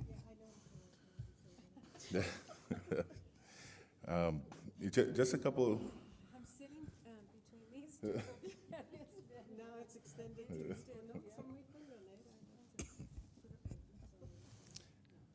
So just a couple other things to address. Just I'll let the council know our paternity leave is up. The city now offers that to our. So. Yep, I know we've discussed that, and we've just been kind of going through just give you a little background why we've hesitated. It started off with maternity leave, That's what was proposed, and then it was brought up that why don't we have paternity leave? And my first response is, well, because men don't have babies, and But they make them. but here, They're very ready to make them.